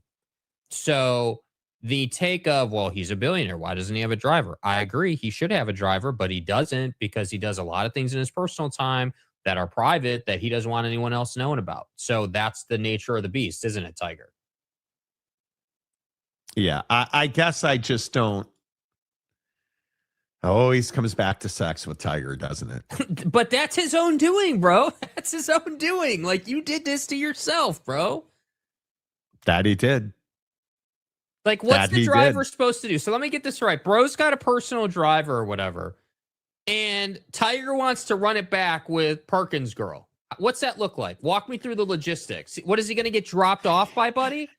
Like, come on, dude. No, Buddy's going to park the car and go in and get some biscuits and gravy while Tiger gets his biscuits gravy. Like, you see what I mean? All right. Hey, Nick D. Wilshire. Hey, you're my personal driver. Yeah, look, we're going to go to Perkins. Listen, here's $20. Go ahead and go in. Get yourself some lunch. I'll be out here hitting 350-yard drives down the back of the Escalade, and I'll text you when we're done. Okay? Like, I'll let you know when he's not doing that. I'll let you know. No. Like, he's not doing that, dude. Nope. Like, bro's side quests are private material, dude. Come on. Stephen A used to be interesting at times. Now he's unlistenable. And we don't need another empty TV personality screwing up America more, even as bad as other politicians. Couldn't agree more, dude. Can we just have people that are qualified? Never mind. I don't want to get crazy. He doesn't need any witnesses. Truth. Yeah, Ammon, side quests. Have them sign an NDA and move on, because those are always, NDAs. He needs a driver. And I know this is crazy.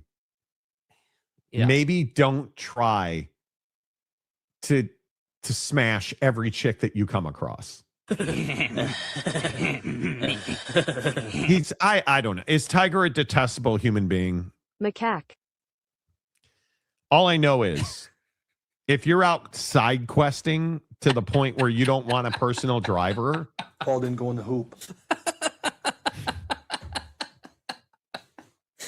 That's the new verbiage around James doing anything besides working. He's out side questing. Instead of driving to the hotel for a woman, he should call Uber Eats. See what he did there? Nice job, dude. Come on, dude. Nice job, Tom. Well done. Drop him off and wait. That's how it works. I don't care what he does in his personal life. I'm hired to drive. That's not how it works, dude. You're not just dropping bro off. Because pretty soon, hey, that's Tiger Woods' former driver, Nick D, live on TMZ talking about Tiger's D. Nick D talks Tiger's D. Next hey, on TMZ. D, what was Tiger's last romantic drop-off point? What was his last side quest that you dropped him off for? Well, on Tuesday morning at 10, he's got coffee with her. And then on Fridays at 3, he goes to this bar with homegirl, and I don't pick him up till like 8. He goes to the Four Seasons with Rudy Giuliani. You guys remember that? Rudy Not the Giuliani hotel, was like, though. The landscape warehouse. company. Yeah. The landscape company, the Four Seasons. Yeah. Yeah, that's exactly right. Tiger needs to stop letting everybody club fit with him. Yeah. But he is oh, well, bro got a fitting. It just was a little different than what you thought it would be. Length and girth. Yeah, bro's shaft is extra stiff. Don't you know that, Monty? I mean, come on. You gotta get stroked. However, maybe Tiger should hire Shohei's translator. Buddy's name is Ipe, okay? Heard he's looking for a job. He should be available after his 5-year nickel upstate. Ipe. That's still to this day. If there is any parallel, Tiger Woods car service driver guy and Ipe, nah, bruh. Because then Tiger's going to start letting you. Hey, this is my friend Jenny. Her friend Sheila's around back by the dumpster. Why don't you go? What does that even look like, brother? What is being Tiger Woods' personal driver? I mean, the unspeakable acts. How long does it take Tiger to get comfortable with his new driver? Dick Hammer. I mean, how many side quest stops do you have to go on to be comfortable? Like 10?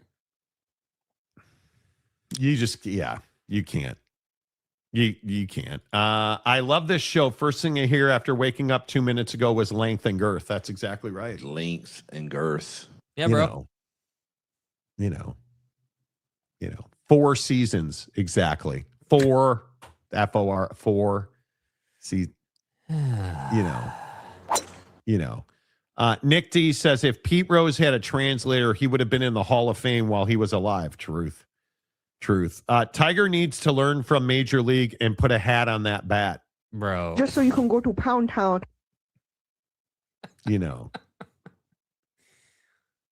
Okay. It'll be interesting. It will be. All right, let's get into. Okay, do we want to go?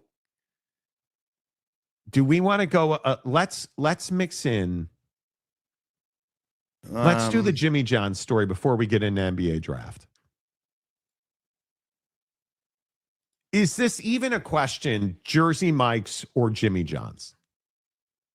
I don't even think this is a question. I truly do not believe, like, it's Jersey Mike's all day. Yes. It's Jersey Mike's all day. Why are we? No doubt. Why are we? What's that? No question about it. I mean, it's not even close. I mean, I think that it's even insulting to Jersey Mike's to even bring up Jimmy John's in the same conversation, in my opinion. Let's not get carried away. I'm not a Jimmy John's guy, even a little bit. Never have been. Apparently, we're not the only ones. Hey, Jimmy John's. What is this? What is this? This is, yes, it's a Little John.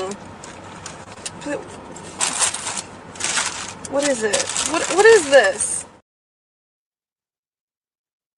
That's called a Little John. And it looks disgusting to me. Hey, Jimmy John's. What is this? What is this? This is, yes, it's a Little John. But what is it? What is this? It looks like one of those foam pipe insulators that you put on like a gas line or that's coming out of your AC unit. Can you measure it? Yeah, this does not make me want to eat lunch. Hey, Jimmy John's. What Look is how this? thin it is.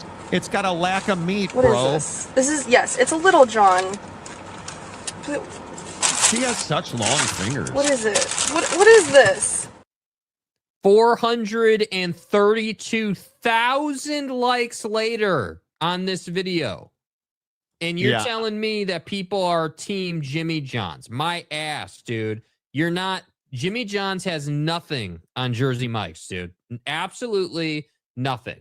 And I agree. Jimmy John's at one point served a purpose. But if you're going to Jimmy John's now, you know what you're not getting. You know you're getting ass quality, dude. The Little John, according to Jimmy John's website, is just 300 calories, and it's recommended as a kid's meal or a snack. And it runs about $3.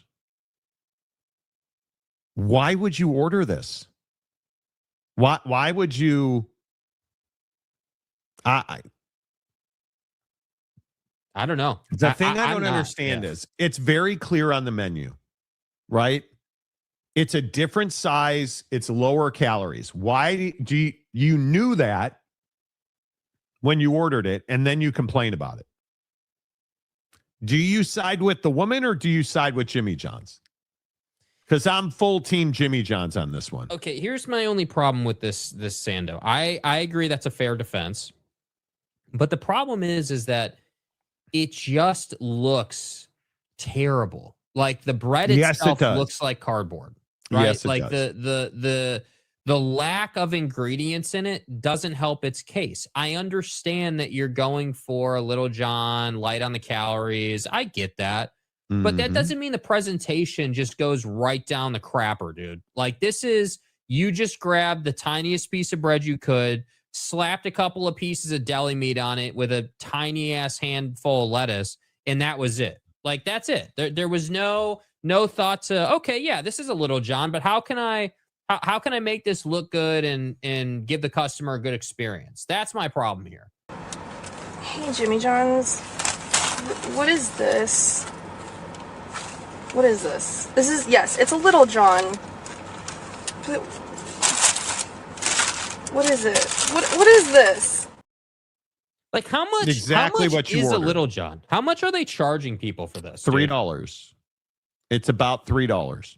Okay, at $3, are you eating this or are you eating like McDeezy's or fat like I'm burger eating fast this. food? I'm eating this. We had In-N-Out in LA and it just was not very good. It's just the fries suck in In-N-Out. They're terrible. That doesn't mean I didn't vacuum scarf like a whole bag of them. Dude, you guys are children in the comment section with Little John is smaller than Little Tiger. Dude, Tom, bro. Tiger swings a big stick. What do you want? Oh, dude. It's a $3 meat fun noodle. Exactly. Is that what we're calling it now? Apparently. That bread looked almost as dry as a Domino's crust. Agreed. The bread looks pretty rough. The bread legitimately looks plastic to me. I would agree. It just is not appetizing. No. Stadium guy James. Oh, skip the Baylor segment, but we're here for Jimmy John's. I see you working. You don't order a Little John. You get a number 5, a Vito with no onions, or a 13 Jimmy Cubano. Bro's got the whole menu on lock, Do you ever eat anything that's healthy for you? And with all due respect. Yeah, Monty, I drink water. No, you don't. Do you ever eat anything that doesn't tear up your butthole? Like, just out of curiosity. Right? Like, it's so specific. You get a number 5, a Vito with no onions, or a 13, a Jimmy Cubano. Like, I'm not ordering a Little John. Frankly, It is what it is. I'm not doing it. I am of a certain age and ability to procure certain types of such as nourishment and stuff. I am not ordering Jimmy John's ever.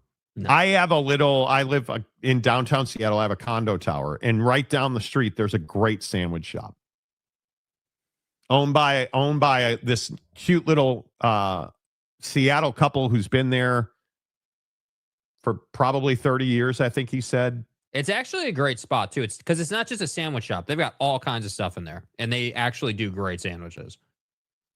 I'm just telling you, that's support local, right?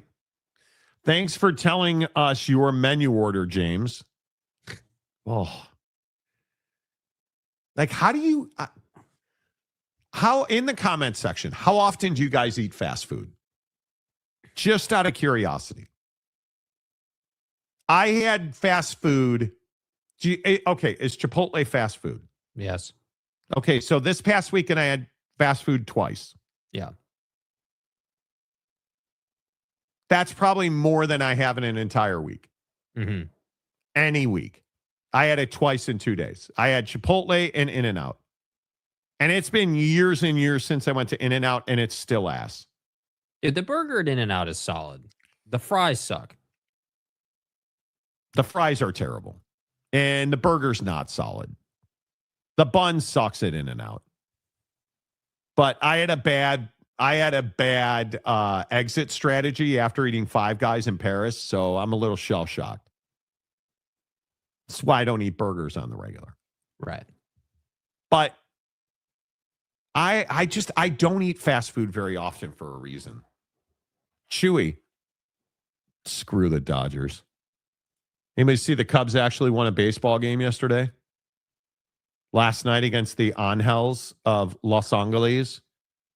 And I'd also like to point out that my guy, and he is my guy, Edward Cabrera, dominated. Cubs win 7-2. Ian Happ's got 3 bombs. What we do. You know. Did you get the baseball package on ESPN yet? Shut up, Jake. Everybody ain't able like you. Okay? I did not get the baseball, but we get it free because we're Cubs season ticket holders. So we get it free. Well, free. It comes with your Cubs season tickets. Your package. Oh. Gabriel. See, you put me in these positions, Jake, where I have to like make jokes about a package because you're slamming Lanning. Yeah. Weirdo. Yeah. Everybody needs to get a life, bro. After seeing the McDonald's CEO, I've decided not to eat fast food for a month. And so far, I am 3 weeks in. Wow. Nice. Attaboy. Nice, Mr. Green. I had an Arch burger. Commercial got me. Took 2 days to get over it. Oh, no. That's disgusting. Oh, no. 22 times a month you eat fast food. You only go to Jimmy John's when you're in a hurry. Jersey Mike's tastes better. So then how do you explain that you know your order right off the top at How do Jimmy you John's? how do you have like a default Jimmy John's order that you can just list off on demand? If it's like a contingency plan, if it's just like hey, I need something fast. I mean, I don't know, bro. Freaky fast Jimmy John's. It wasn't that used to be their things. Sandwich James is back in the chat. Yeah, Muldoon, that was my point. That it looks like a fun noodle, right? Hey, Jimmy John's. What is this? What is this? This is, yes, it's a Little John. But what is it? What is this? The She's sandwich so you ordered? outraged, dude.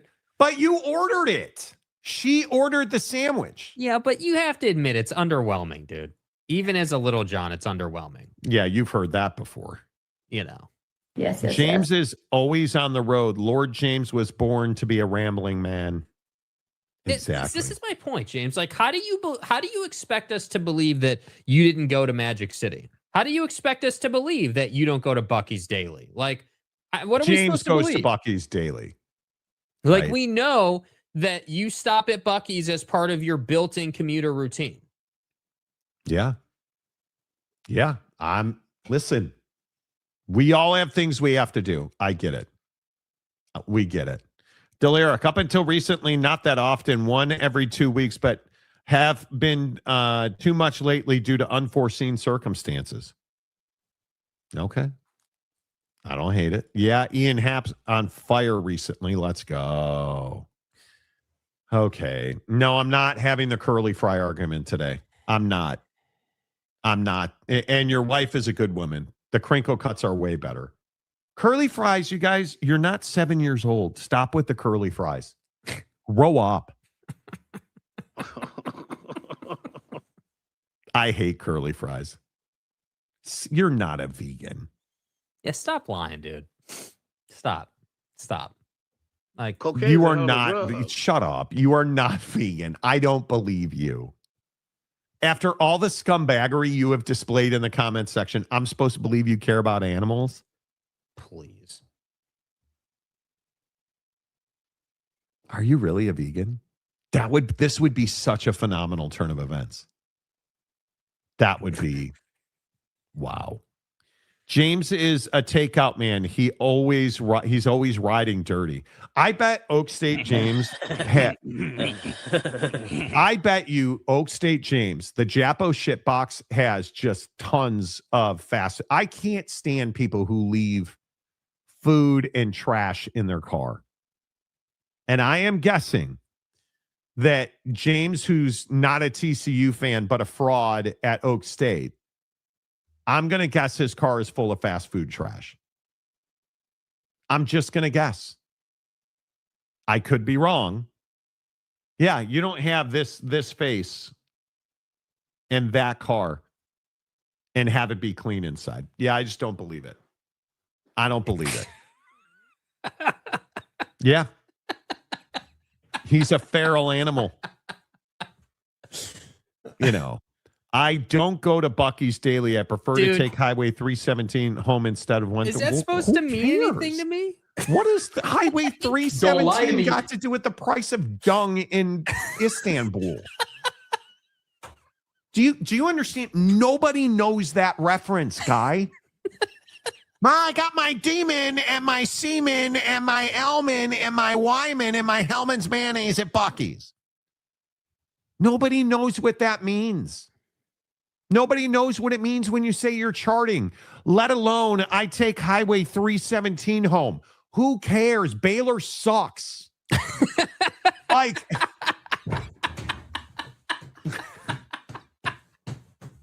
what does one have to do with the other? Bro, how did Baylor catch a stray over, quote, Highway 317? So are we supposed to understand that there's no Buc-ee's on 317? I can't wait to walk into the Buc-ee's opening up. Oh, is there a new Buc-ee's by you? Dude, I've been a vegan for 7 years. That's amazing. It's very difficult to be a demon. You know, why, Mike Smith?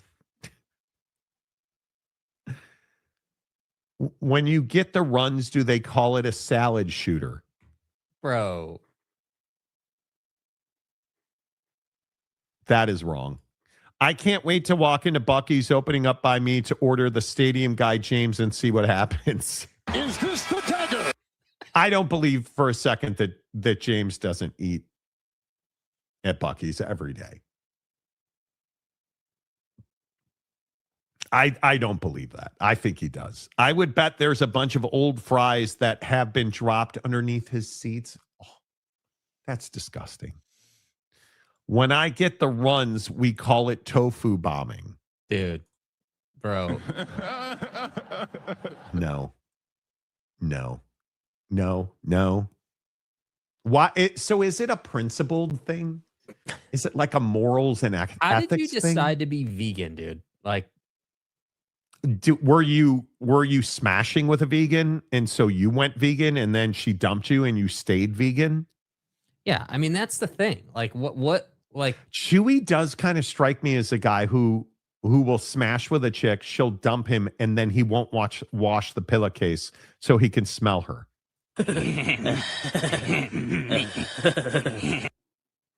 He is a Dodger fan. I took that from a movie. James is just setting himself up to get a hit taken out on him, gives places he eats, roads he takes, and so on. Yeah, I was looking at the map of said highways while he was rolling this takeout on us. And the problem is, dude, is that this Highway 35 route or whatever takes you way out into the middle of nowhere. So where exactly are you taking this road to? Do you have like a little shack out there, or what are we doing, bro? I'm just asking for a friend. Is that where the Walmart managers roam? Like, I don't want to know what happens out in the oil country. That's up to you guys. Nick's D. Monty, where are your seats for the Cubs? My uncle is also a season ticket holder. May see you there one of these games. Who are you, Big Daddy Magic? I'm in the bleachers. Charting is James' side quest. I believe it is. Tofu bombing. That's a new one on me. Yeah, don't get any of that tofu bombing on you. You take the back roads instead of the highway. Buc-ee's is on the interstate in Temple, Texas. Dude. I don't believe you.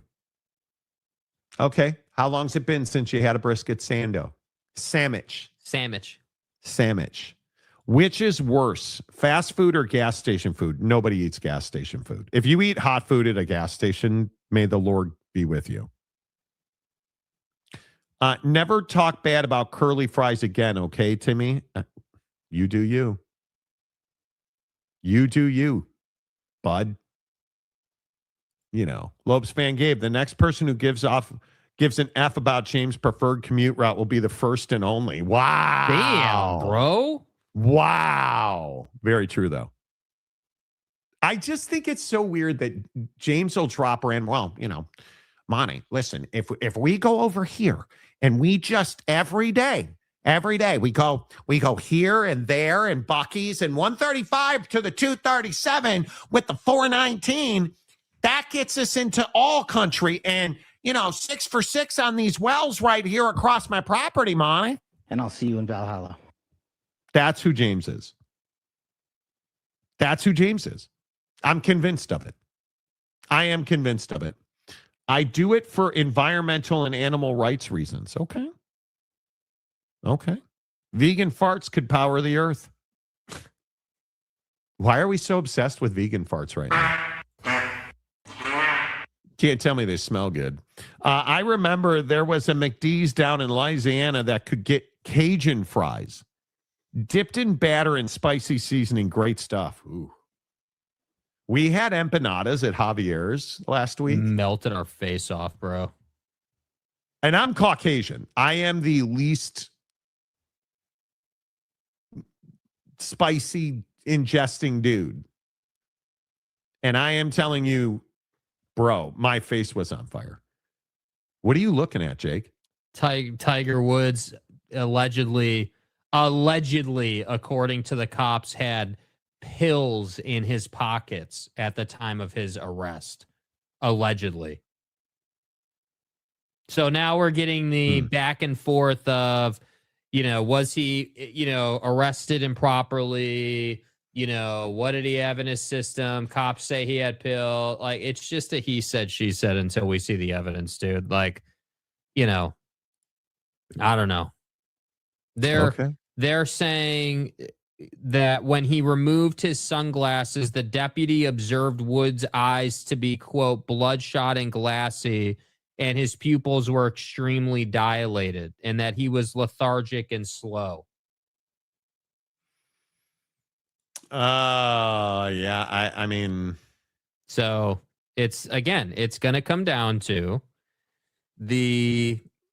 and Tiger claims that he was distracted by his phone and the radio at the time of his crash. So, I don't know, bro. I'm telling you, it's not an alcohol thing, but I do think that the take is what was in your system and what was in your pocket. That's the problem. I think probable cause is going to be an epic battle. Probable cause is what will make or break this case. Yeah. I don't have any doubt about it. I cannot believe that we're in a place where Tiger Woods, if it's true that he was driving around with narcotics in his pocket, you can't be at the Masters. You cannot have narcotics in your pocket at the Masters. That is the irresponsibility of that. If that's true, that's going to be tough to deal with. Yeah. Yeah, I think Tiger is unable to function without painkillers. Too much damage to his body. Dude should not be on the road at all. He should not be driving. If it is in fact true. Yeah, because it is still if it's true. It's not, to be clear, it hasn't been reported as fact. That Tiger had narcotics in his pocket, pills in his pocket. You can't trust him. And again, the reports yesterday were the Secret Service does not allow him to drive anybody on the Trump bloodline. So his girlfriend's kids are not allowed in his car. We'll see.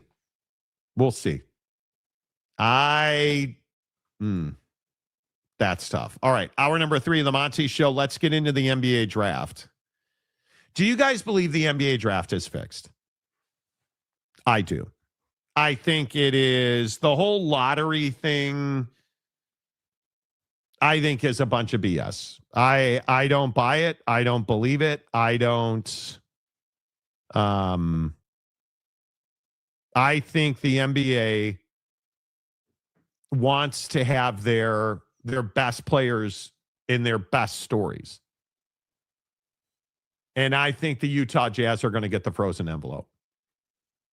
I think whatever you want to call it, however you want to spin it, my belief is that the Utah Jazz will get the benefit of the doubt because the A.J. DeBanza stars are too aligned. They're too aligned. He played at Utah Prep, funded by Ryan Smith. Played for the Utah Jazz, or played for the BYU basketball team, Ryan Smith. It's too aligned. Ryan is a hipster bro that the NBA loves. He brings good PR. I am a big believer that, Jake, I think the Jazz are going to get A.J. DeBanza. Yeah, I think what's hard for me is I don't even disagree the stars are aligned completely, right? Ryan Smith, AJ's pipeline through the state of Utah, like, there's all kinds of connections, totally. And I think that the league has this the league suffers under Commissioner Ears, Adam Silver, to manage its reputation and its image. It always has under him, and it always will, in my opinion. And right now, it is, it's suffering from the perception that you're rewarding losing and that you fix the draft to make sure that the Lakers are taken care of, that Dallas has a star, and that the Jazz never get anything. That's essentially what your reputation is right now. And the struggle I have with this concept is that what is the reward for the league, let's say rigging the draft to get AJ to the Jazz? Is it because I don't disagree the stars are aligned. Logically, it's like, all right, cool, that makes sense. But then if you step out of that for a second and you look at what's taken place the last 20 years, let's not forget about the pipe job that just took place in the very same lottery we're talking about around Cooper Flagg and the Jazz. Mm-hmm. And so I think that the NBA, if you want to call it fixing or, managing the draft, whatever verbiage you want to use, massaging it, certainly they do. I have no question about that.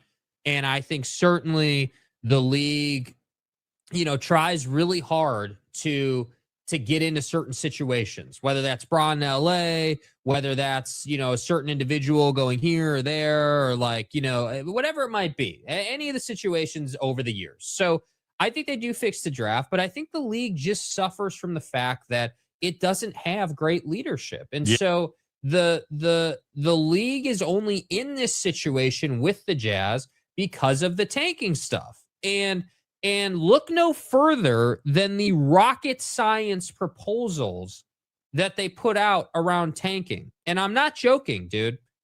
Help me understand half of the stuff they're putting out around these tanking proposals, like winning floors and top 5 teams and it's so complicated to understand that I just am sitting here. I'm like, don't disagree with you, Morty, that AJ to the Jazz is a logical take. Sure. But because it's just hard to see how it happens. If you think about Utah Prep and Jazz owner Ryan Smith, who no longer owns Utah Prep, by the way, because it's a basketball academy of sorts, which NBA owners, I don't believe, are allowed to own basketball academies. It's a prep school in good old, not Hurricane, but Hurricane, Utah. Right. And I think they're primarily basketball and golf. And that's where AJ DeBonsa went to school. And then immediately went up to BYU. It just makes too much sense. It makes too much sense, in my opinion. And I think, But I think it's going to be. What does it do for the league? That's my biggest thing, because that's all this is ever about. Put yourself in the commissioner's shoes. He's trying to appease owners and trying to make sure that the league is moving in a proper way. That's my only struggle with the DeBonsa to the Jazz thing. I don't know how that appeases the league, other than, hey, look, we're going to make an example out of Ryan Smith and the Jazz, and look at the pipeline, and look at this and look at that. And so the other problem is that the Jazz paid this $500,000 fine for tanking.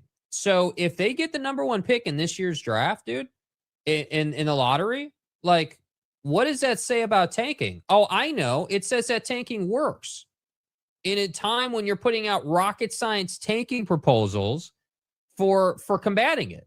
So that's where I'm like, what's the play? That's what I don't understand. What's the play for the league? And if there is a play, maybe it hasn't come to light yet. Who benefits from AJ going to the Jazz? Because somebody will, not name the Jazz. Somebody outside of that will benefit. And I'm just curious who that would be. I don't know. The Jazz have tanked better than everybody. Right? I mean, I don't know. This feels like a fait accompli to me. And can you imagine what this would mean to BYU to have the number 1 pick in the NBA draft?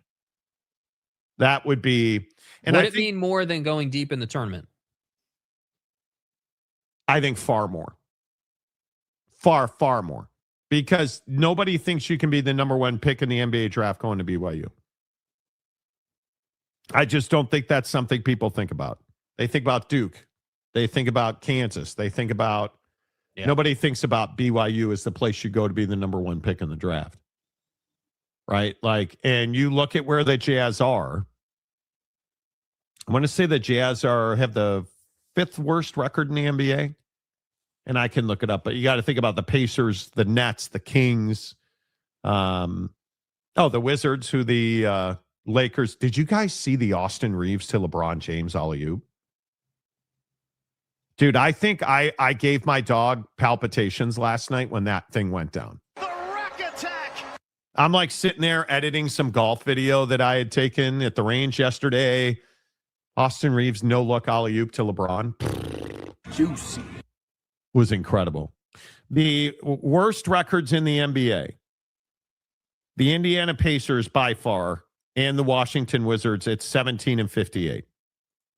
Brooklyn, Sacramento, the Jazz, who are 3 games worse than Dallas, 4 worse than the Pelicans and the Grizzlies. And I think the Jazz are going to win the draft. And I think A.J. DeBanza will play for the Jazz. I think it's written in the stars. I do. I think that. Okay, what do you think then around these tanking proposals though? Like, do you agree that these proposals they put out are like rocket science? Like they make it worse. It's hard to understand them. It's terrible. Like it's like I just when I saw these, I was like, dude, I don't even know like what is my opinion? It's awful. Like, how am I supposed to pick one of these, dude? They put out 3 different ones. They're all different lingo, and it's like you're reading arithmetic. Like what are we doing, dude? Like, look at this. 18 teams would enter the lottery. Bottom 10 plus all 8 play-in teams. All bottom 10 teams would have an equal 8% chance at the number 1 pick. Unlike the current format, all 18 spots would be determined by the lottery drawing. Okay. Proposal 2, 22 teams included. So this is more than the 18 of proposal 1. Bottom 10, 8 play-in, and 4 first-round playoff losers. Odds are weighted by record across 2 seasons, WNBA style. The win floor. Teams must hit a minimum win total of 20 wins for lottery purposes to discourage extreme losing. Which I think is funny they use the verbiage extreme losing. Why don't you just say tanking like the rest of us, dude? And then you have this last one where we're back to 18 teams in the lottery. Bottom 10, 8 play-in. The bottom 5 teams all receive the same odds. Separate drawings for the top 5 picks. Then another for the remaining 13 spots. Safety net. The 5 worst teams cannot fall lower than the 10th, preventing a total collapse.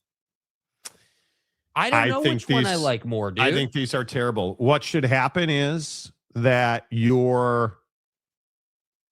I think that once you have to incentivize winning. And I do like the record over 2 seasons. I think that's a solid part of it. But I think that you have to have record matter. And I think you should have I'm not going to say a tournament, but you should have a competition for the last 6 weeks of the season. And whoever teams that miss the playoffs, whoever has the best record of the teams who miss the playoffs gets the number 1 pick. Yeah. I don't think it's that difficult. And if you want to say who's got the best record over the last 2 seasons, okay, cool. But you've got to de-incentivize these teams to stop. Like the Jazz are benching their starters with the lead in the 4th quarter. And then crying wolf when they get fined for it, which I think is just incredibly rich. And that's why I say, like, I guess I just feel like, and we experience this in college football all the time, right? Like, hey, we're talking about an issue, and those in power who make these decisions make things way more complicated than they need to be. And I very much feel like this tanking issue in the NBA is the same thing, because I couldn't agree more with you, right? Like, this is a commissioner who has rolled out like tournament after tournament at the All-Star break, the NBA Cup. Like, how many different tournaments are we going to get out of Commissioner Ears, dude? Like, we get it. You like tournaments. Why are you not just doing a tournament for this? This is something we can all get behind. And by the way, people have been asking for this for like 20 years. This is not even a new concept. Hey, man, make the worst teams play for the number one pick. Partner with your TV partners, and you're good to go. I think two things that matter are, one, you can't be in the lottery 2 years in a row. No team should be in the lottery 2 years in a row. And I think you need to do one of two things: either expand the number of teams eligible for the number one pick, or shrink the lottery to 5 teams.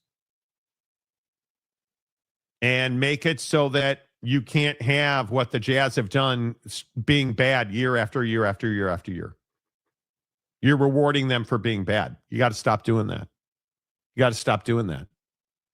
I am not pissed the Jazz got fined. I'm pissed that it's so arbitrary and inconsistent. Well, and I think there's some of that. But isn't it, here's the thing, that point, like, you're right. It is arbitrary and inconsistent. But isn't this basically the karma you had coming to you as an organization by tanking, instead of developing talent and, like, you know, doing what other organizations have done to be good? Like, isn't that, this is what you get, right? Like, in Jazz fans always tell me this is a dumb take, but I just can't seem to get away from it. Like, you have been bad long enough. Like, you've essentially been awful and ass since Bro bought the organization and traded away all your talent. Correct. And then since then, you have tanked and you've been bad, and you've said we're turning it around and we're going big game hunting and we're going to get all this talent and everything's going to be amazing. And then you get Markkanen and you extend him, and everyone's like, oh, we're really excited. And now you've got Ace Bailey, and you've got the Colliers of the world coming off the bench, and you've got Keontae George, you know, turning into a real player now. And then they fine you for tanking because you have all this talent and you should be like a 30-win team, but you're not.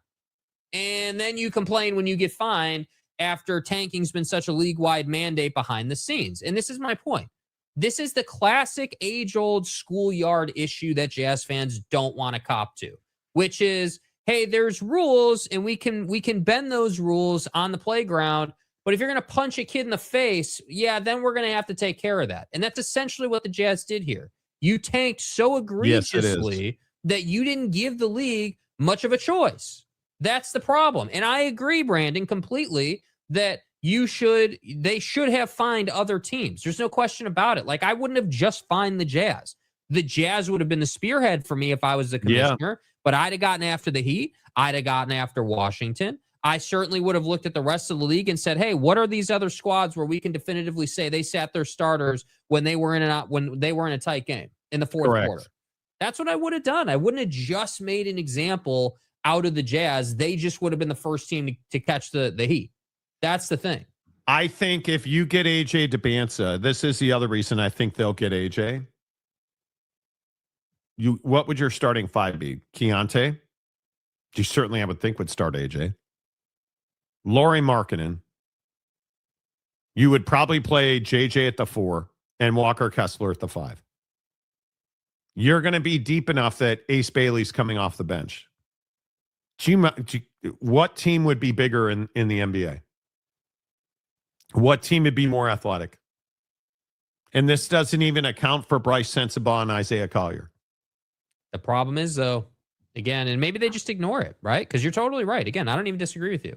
But what are they going to say when, hey, the tanking worked for the Jazz, they got AJ with the number 1 pick, but now we're outlawing tanking? That's the bet that the league has made for itself. That's the problem. I don't think they care. They just want to be seen to be in action doing something about it. Maybe so. I think they need to address load management before they address tanking. Can't even go to a game anymore because there's a 50-50 chance the stars aren't playing. Yeah, I mean, if you want to talk Luka about... didn't play for the Lakers last night. A guy that is arguably an MVP candidate, Luka Doncic, didn't even play for the Lakers at home last night. Yeah. I mean, we still won, but...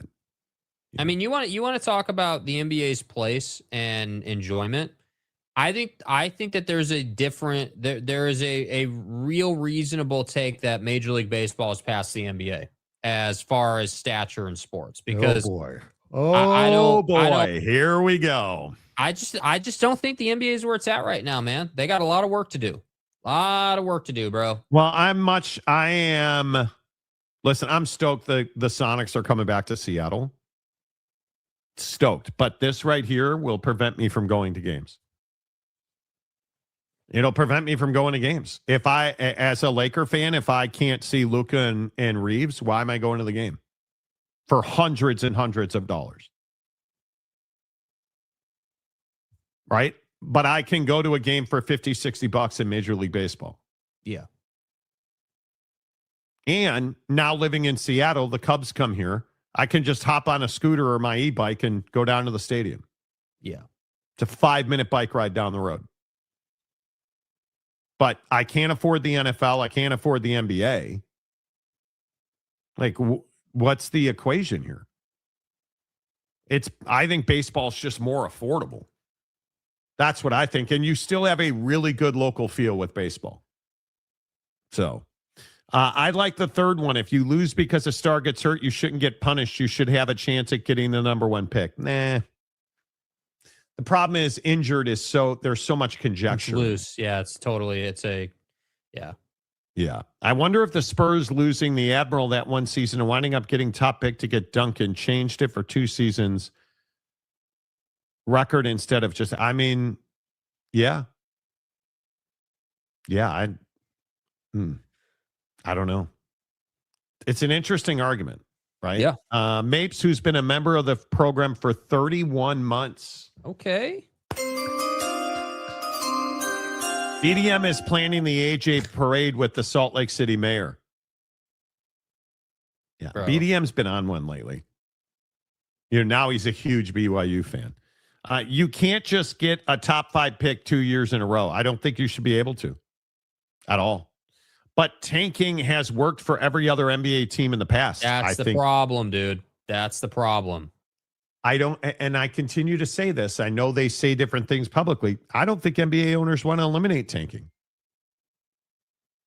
I don't. I don't believe that in any way, shape, or form.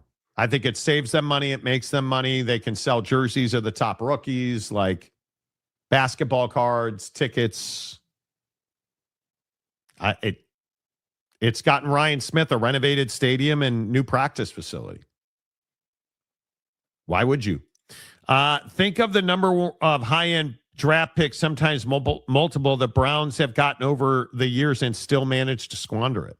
Yes. The Jazz have gotten over the years and squandered them. Right? Yeah, you don't want Devin Booker. 36 last night.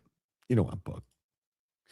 So where was the karma for Dallas and ducking the play-in to get lively? AD and Trey sitting most of the season for the Wizards. The Jazz are just playing the system that they designed, but doing it poorly. Too blatantly, in my opinion. Yeah. Ultimately, tanking worked fantastic for the Spurs, and they won multiple championships because of it. I agree. No doubt. Maybe the Jazz was just the example the league wanted to make, but sometimes when it is so obvious and in your face that they don't try to hide it, it's a bad look. Well, that's my point. That's what I'm saying. Like, I'm not saying that somehow the Jazz are the only one tanking. They're not. It's so clear that a lot of the league tanks. Like, the bottom probably 10 teams are tanking in some form or fashion, different aggressiveness levels, obviously. Like, they're definitely taking opportunities. But again, it's the classic cops versus bad guy movie where the cops are like cutting the bad guy a break on the streets, and then the bad guy wants to go out and take advantage of that system and make the cops look bad. And so the cops got to snap back and smack you down. And that's what the league did to the Jazz. And so it just is,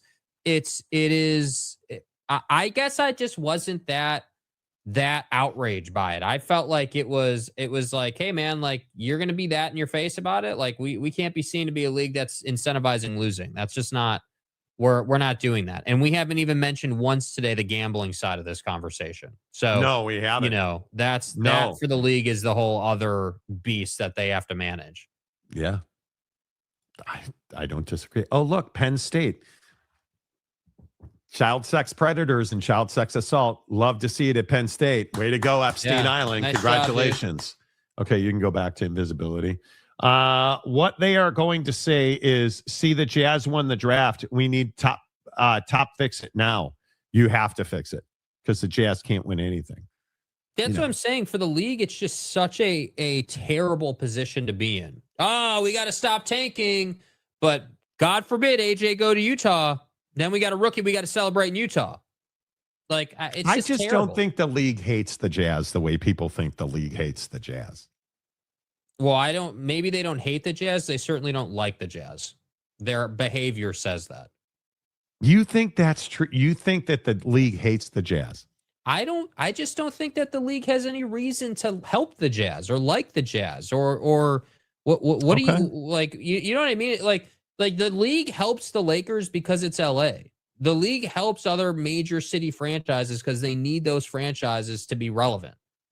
So you're convinced that the league favors the Lakers, even though they wouldn't let him make the Chris Paul trade. The league favors the Lakers. Yeah, it's why Luka is a Laker, in my opinion, because you said, hey, the Lakers need an injection of talent.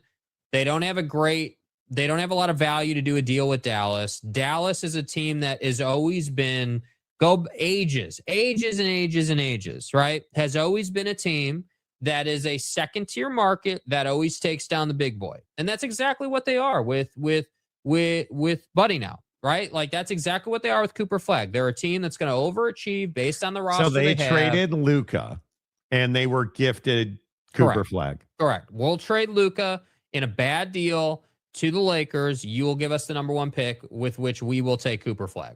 And in that process, we're how going much tinfoil did you have to buy to make that happen? Enough that we're going to talk about a certain bullet matching around today of a weapon. That's how much tinfoil, bro. Because the Jazz through that process got absolutely smacked when Jazz fan was like, oh, we're getting the number 1 pick. Yeah, actually, script says you're not getting the number 1 pick. Dallas is getting the number 1 pick. We'll see you down at 12, dude.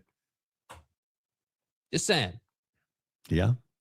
MLB is in a worse place because of the CBA. We may lose an entire season while the owners fight amongst themselves about the cap. Well, possible. You also have NFL officiating. That's a problem right now. Mm-hmm. When the NFL has expansion teams, those teams get the top draft picks. Figure the NBA would do the same thing like that to help teams. We'll see. We'll see. I don't know. Yep. I don't know. The problem is you can't fix the mindset in the NBA. The days of Kobe and Jordan saying these people paid their hard-earned money to watch me play, I'm going to play. Where's LeBron says where LeBron says F the fan? LeBron doesn't say F the fan. Yeah, LeBron, bro. Yeah, you need to correct your take on LeBron, dude. LeBron is not the guy that says F the fan. Kawhi Leonard is the guy that says F the fan. They're 5th in the NBA, man. They're 5th in the NBA. Bron has played more minutes than Wemby, yet Wemby's in the MVP race and Bron is not. Like you're LeBron's played 54 games. Yeah, you can't say that Bron's load managing this year. He's not. I agree that he's not playing 38 minutes a night or whatever. No, 34. 34, but again, you wouldn't expect him to play that many minutes at this stage in his career. You don't need him to with the dynamic on their team. But the point remains that the villains of league of load management are Kawhi Leonard and James Harden. Those two figures together with Paul George are a spearhead of, hey, we just want to get paid and we don't want to play 82 games. And no, I'm not here for let's shorten the season. Part of the challenge of winning a championship is that you play 82 games and then the playoffs come. That's part of the challenge. I don't know. I think between the storylines between the Jazz and the Pacers, because right now, so the Pacers, don't the Pacers have like the 52% chance of getting the number 1 pick based on their record, being 17-58, tied with the Wiz for dead last? And if they get that pick, they get to keep it. Like, I don't know. And if you're the Jazz, you hope Indiana gets it if you don't, because they'll take Darren don't want a Peterson. Right. Right? They will. Gabriel, I'm going to be really honest. This season has made me very tired of Adam Silver. Yes. Agreed. They need a new commissioner. No doubt. Yes. It will be rigged to the nation if the Jazz get the top pick and rigged to the Jazz if they don't. Well, true. Because Jazz fans are always victims, though. Yeah. I'm starting to lean or learn towards your sentiments about Commissioner Ears, Jake. Besides Lakers games, I rarely watch the NBA outside of quick highlights. It's true. Yeah, yesterday was amazing with Major League Baseball, dude. Full slate of games, like you flip around, like it's great, dude. It is easily accessible. Like I don't have to go hunting for it. It's awesome. Where are you subscribed to the MLB package? ESPN app. Okay. And you like it? I do. I like it very much. It's easy.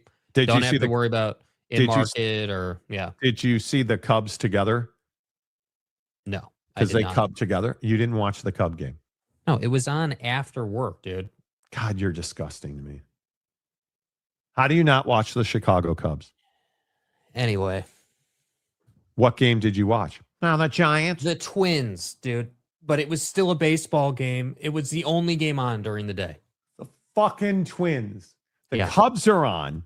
No, they weren't on. That's my point, dude. They were not on, dude. There's no baseball if the Cubs are not on. Well. Scumbag. Wow, Dave. Wow. Scumbag. Hey, Monty. Take that, you clap-having Jezebel. Let's go to the Twins game, Monty. Said nobody ever, you. Nobody. Keep it real. What is wrong with you? Nothing. I didn't write the schedule yesterday, dude. Loser. Okay, it's Tuesday. Let's see what baseball we don't have on because it's travel day. Let's see. You're starting to piss me off now. You know who's on. Let's see. It's Monday. You know who's on. Okay. Here we go. So we have the Rangers and Orioles. No, we don't. We have the Cubs and Angels. Right, but that's at 4:40, right? Jamison Tyone is pitching for the Cubs. Jamison Tyone. Jamison, don't tie my arm off and put me on the IR, you know. Here we go. Anyway. Okay. All right.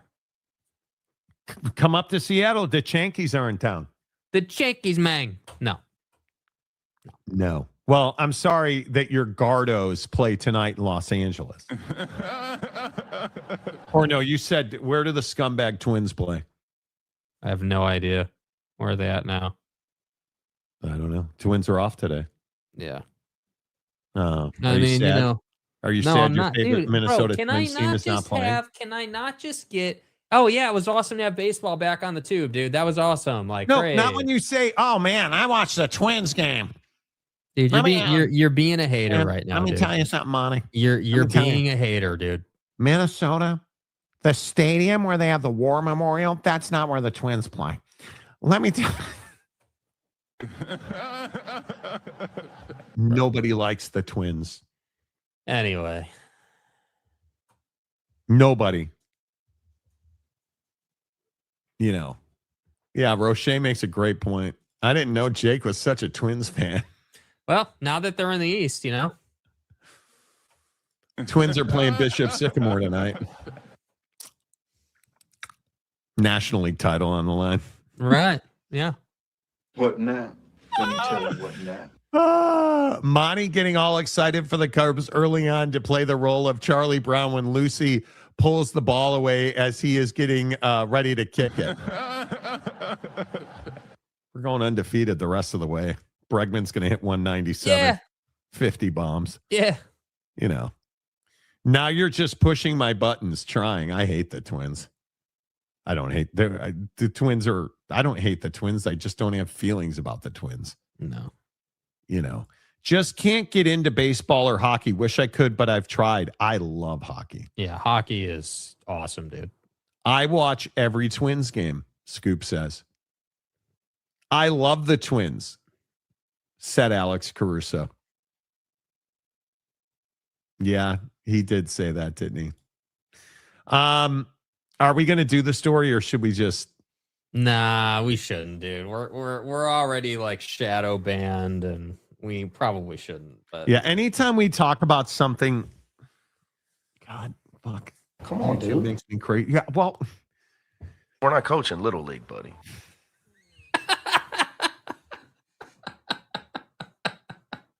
so the guy that lost part of his neck, and I said on this show, there's no way this teenager could have made this shot. Not teenager, but young man. Remember, we talked about this on the show last summer when the whole Utah Valley University situation happened. Never. And Buddy was murked. And people were talking about hand signals behind the scenes, and there's no way that guy made that shot. We did what we did. And I think Randy Riding was telling me how stupid I am with guns or pew-pews. Excuse me. Sorry, YouTube. My bad. I'm going to say this again.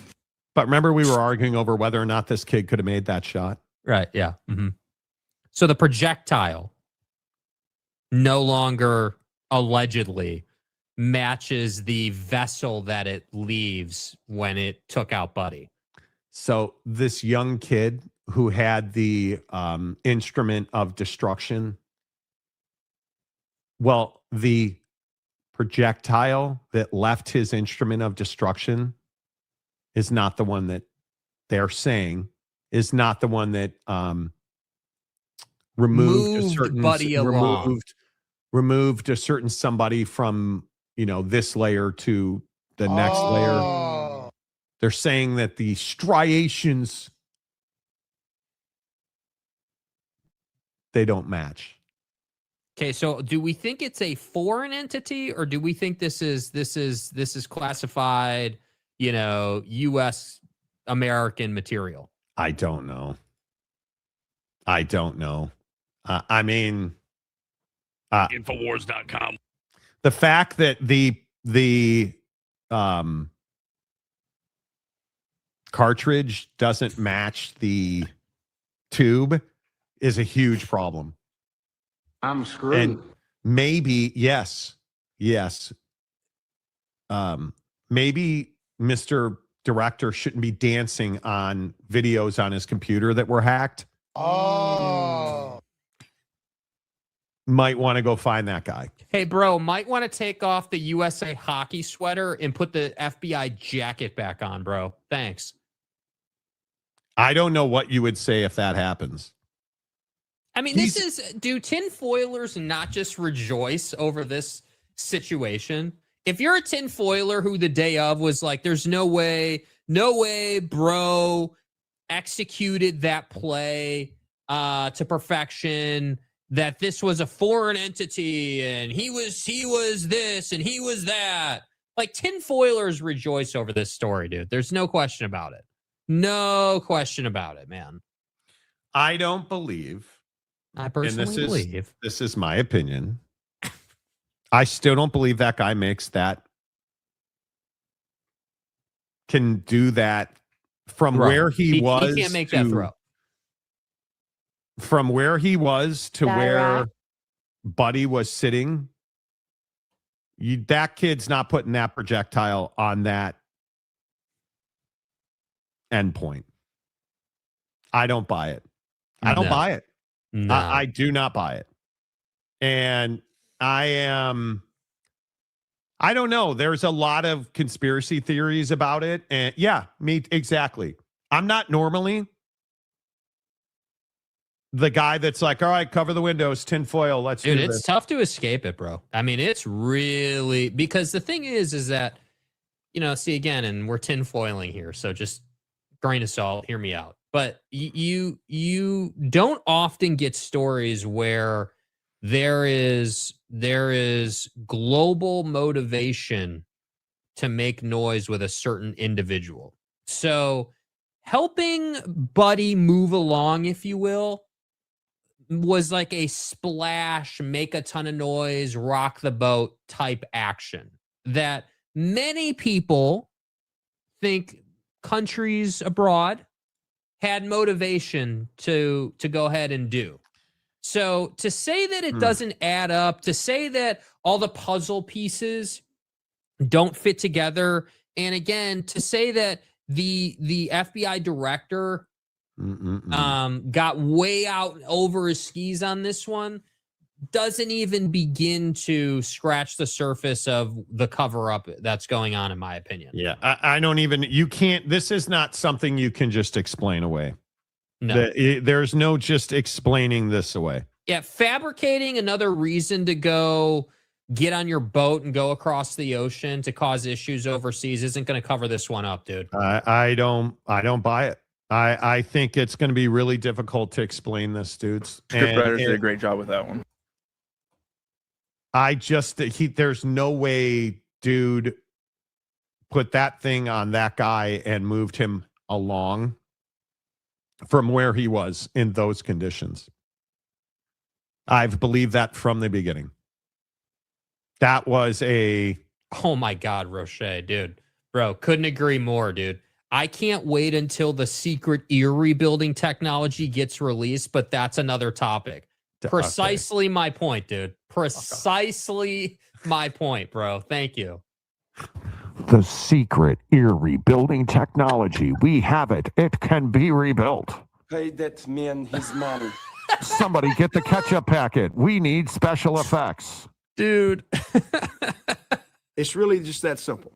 This video is getting so suppressed.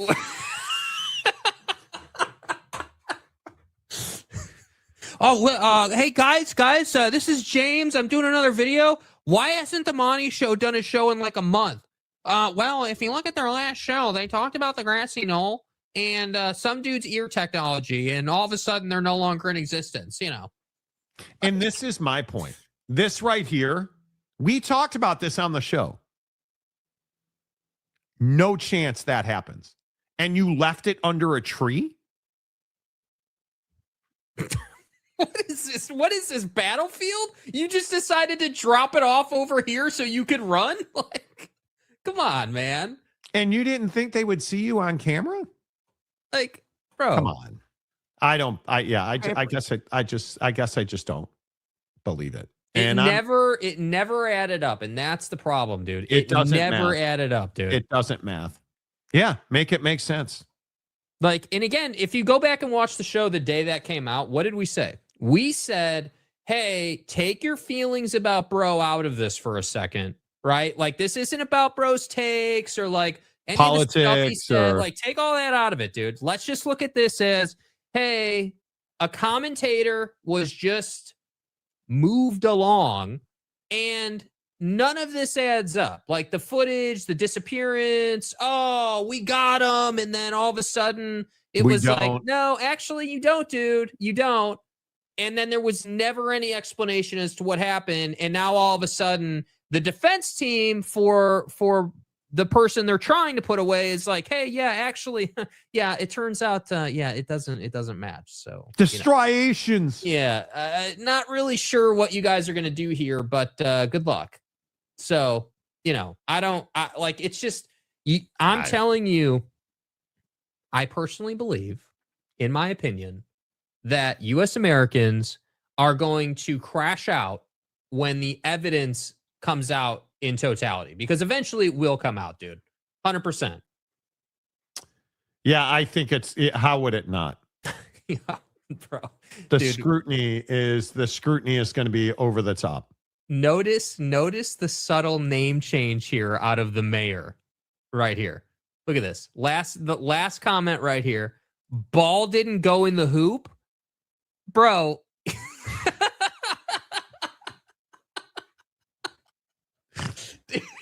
Oh, that's amazing. Dude. Ball didn't go in the hoop. Damn it. I'm a tinfoiler now. No, dude. You were always a tinfoiler. We all knew that. You just didn't want to admit it. We just helped you come out of the tinfoil closet. Yeah. I'm here. Don't worry. Yeah. Dude, come on. You know, we helped you along in the process. Right. You know. Yeah. That's what it is, dude. I think it's something we should all be paying attention to, because I think I don't know how you just overlook. Again, just at its basics, That shot is once in 100, and then you're telling me that kid, it's probably once in 1,000. Because isn't the kid like 18 or like he's 20? a young guy. He's a kid, dude. He's a young guy. I don't remember his age, but he is not Charlie. Don't say that bro's name, bro. I didn't. I don't know what you mean. You know. Yeah, and now they're questioning. Oh, they're questioning the integrity. Oh my God. Oh dear. Oh my. Now we're going to talk about Tyler Robinson. Now we're going to talk about, dude. They're asking for a delay in the preliminary hearing as it needs more time to prepare and analyze evidence it has received. It became personal with me. Dude. Oh boy. Bro. Yeah, I'm just telling you that this is not going to end well. I just want to remind you guys about this, right? So you've got 22 years old. You've got our activities overseas in the sandbox taking place. You've got this taking place at home. You've got a certain stack of paperwork with names on it just waiting to be revealed in full. And you have those little, election type material going on, in a few months. Like, we're not really heading in a positive direction here, bro.